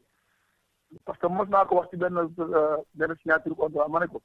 xale bii de bu fekkee jëlul teel a jël kaala bi teg ko ci bopp bi indi ko ci ndigg li dina avancé waaye xale yi léegi dañuy jël kaala teel ko indi ci seen bopp te moto boo jógee ci ndigg li mooy maanaam dama la wane gone dafa war a teel a jàng balay commencé def patron comme patron loolu nag moo leen di indi ay tolof te it bu ñu wut ku nekk seen wet ku leen di jubbanti tolof yooyu ba buñ ci delluwaatee ci beneen combat ñu mën ko am muy benn kon combat bi bokk daanu ci moom it dina wàññi ci carrière bu bari kon war naa defarwaat jàng bu Ama Neex parce que Ama Neex tamit xale la boo xam ne bii dama am lu ma naw ci bëri ma gis ma di ko def parce que toujours damay wax de bër saa yoo déggee ñu ne mën naa bëri te gis moom muy riñaan wala muy rasu rek man toujours man pour man sama gàtt xam-xam nag dama naan bëreem des na parce que bëri ñaar rek ko yor riñaan ak rasu rek ko yor te gis naa ne Ama Neex toujours loxo nekk su mu dem jël bëri ñuy songal mën a songal toujours li muy daan moo ëpp li muy daan waaw surtout nag mu dem ba song mu di ko teg ci yoon waaw waxuma nag ngay riis rek mel ni fàq rek daal di dem déedéet song mu ñu teg ci yoon toujours hélas daam kooku mbër mu mën a song toujours bàyyi ko xel li muy daanu toujours moo ëpp li muy daan li muy daan moo ëpp li muy daanu Ama Baldé na bàyyi xel ne am na combat bu baax ak combat bu metti parce que waa ji su loxoom jógee dina ñëw parce que loolu bëreem la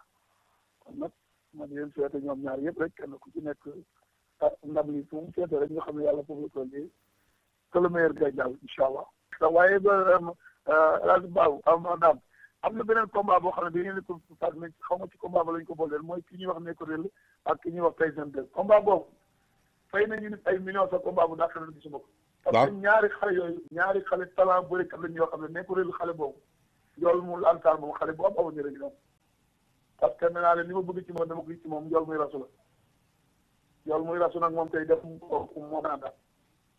te booy kay fit ak jom bëri rek ci moom loo ñu ko ñaar ñooñu ku leen boole ñu tudd yeneen combat mais combat boobu combat bu dina bàyyi xel waaw d'accord kon bu week-end yi jeexee ba ñu bëree ba pare ñu ñëw ñu étudier léegi amul benn problème voilà jërëjëf Birahim jërëjëf kon nag ñu nit bokk yi foofu lañ leen di tàggoo te di leen ñaanal weekendu jàmm te di leen wax bu alterné danañu fi dellu si nin ko baaxoo di def ñëw ak yéen ci lu yem ci politique ak sport ak ñu ubbi leen antenne bi ngeen wax seen soxla seen mbokk Dame Mbab moo nekkoon ci micro bi moo nekkoon itam ci machine bi ba alterné ak jàmm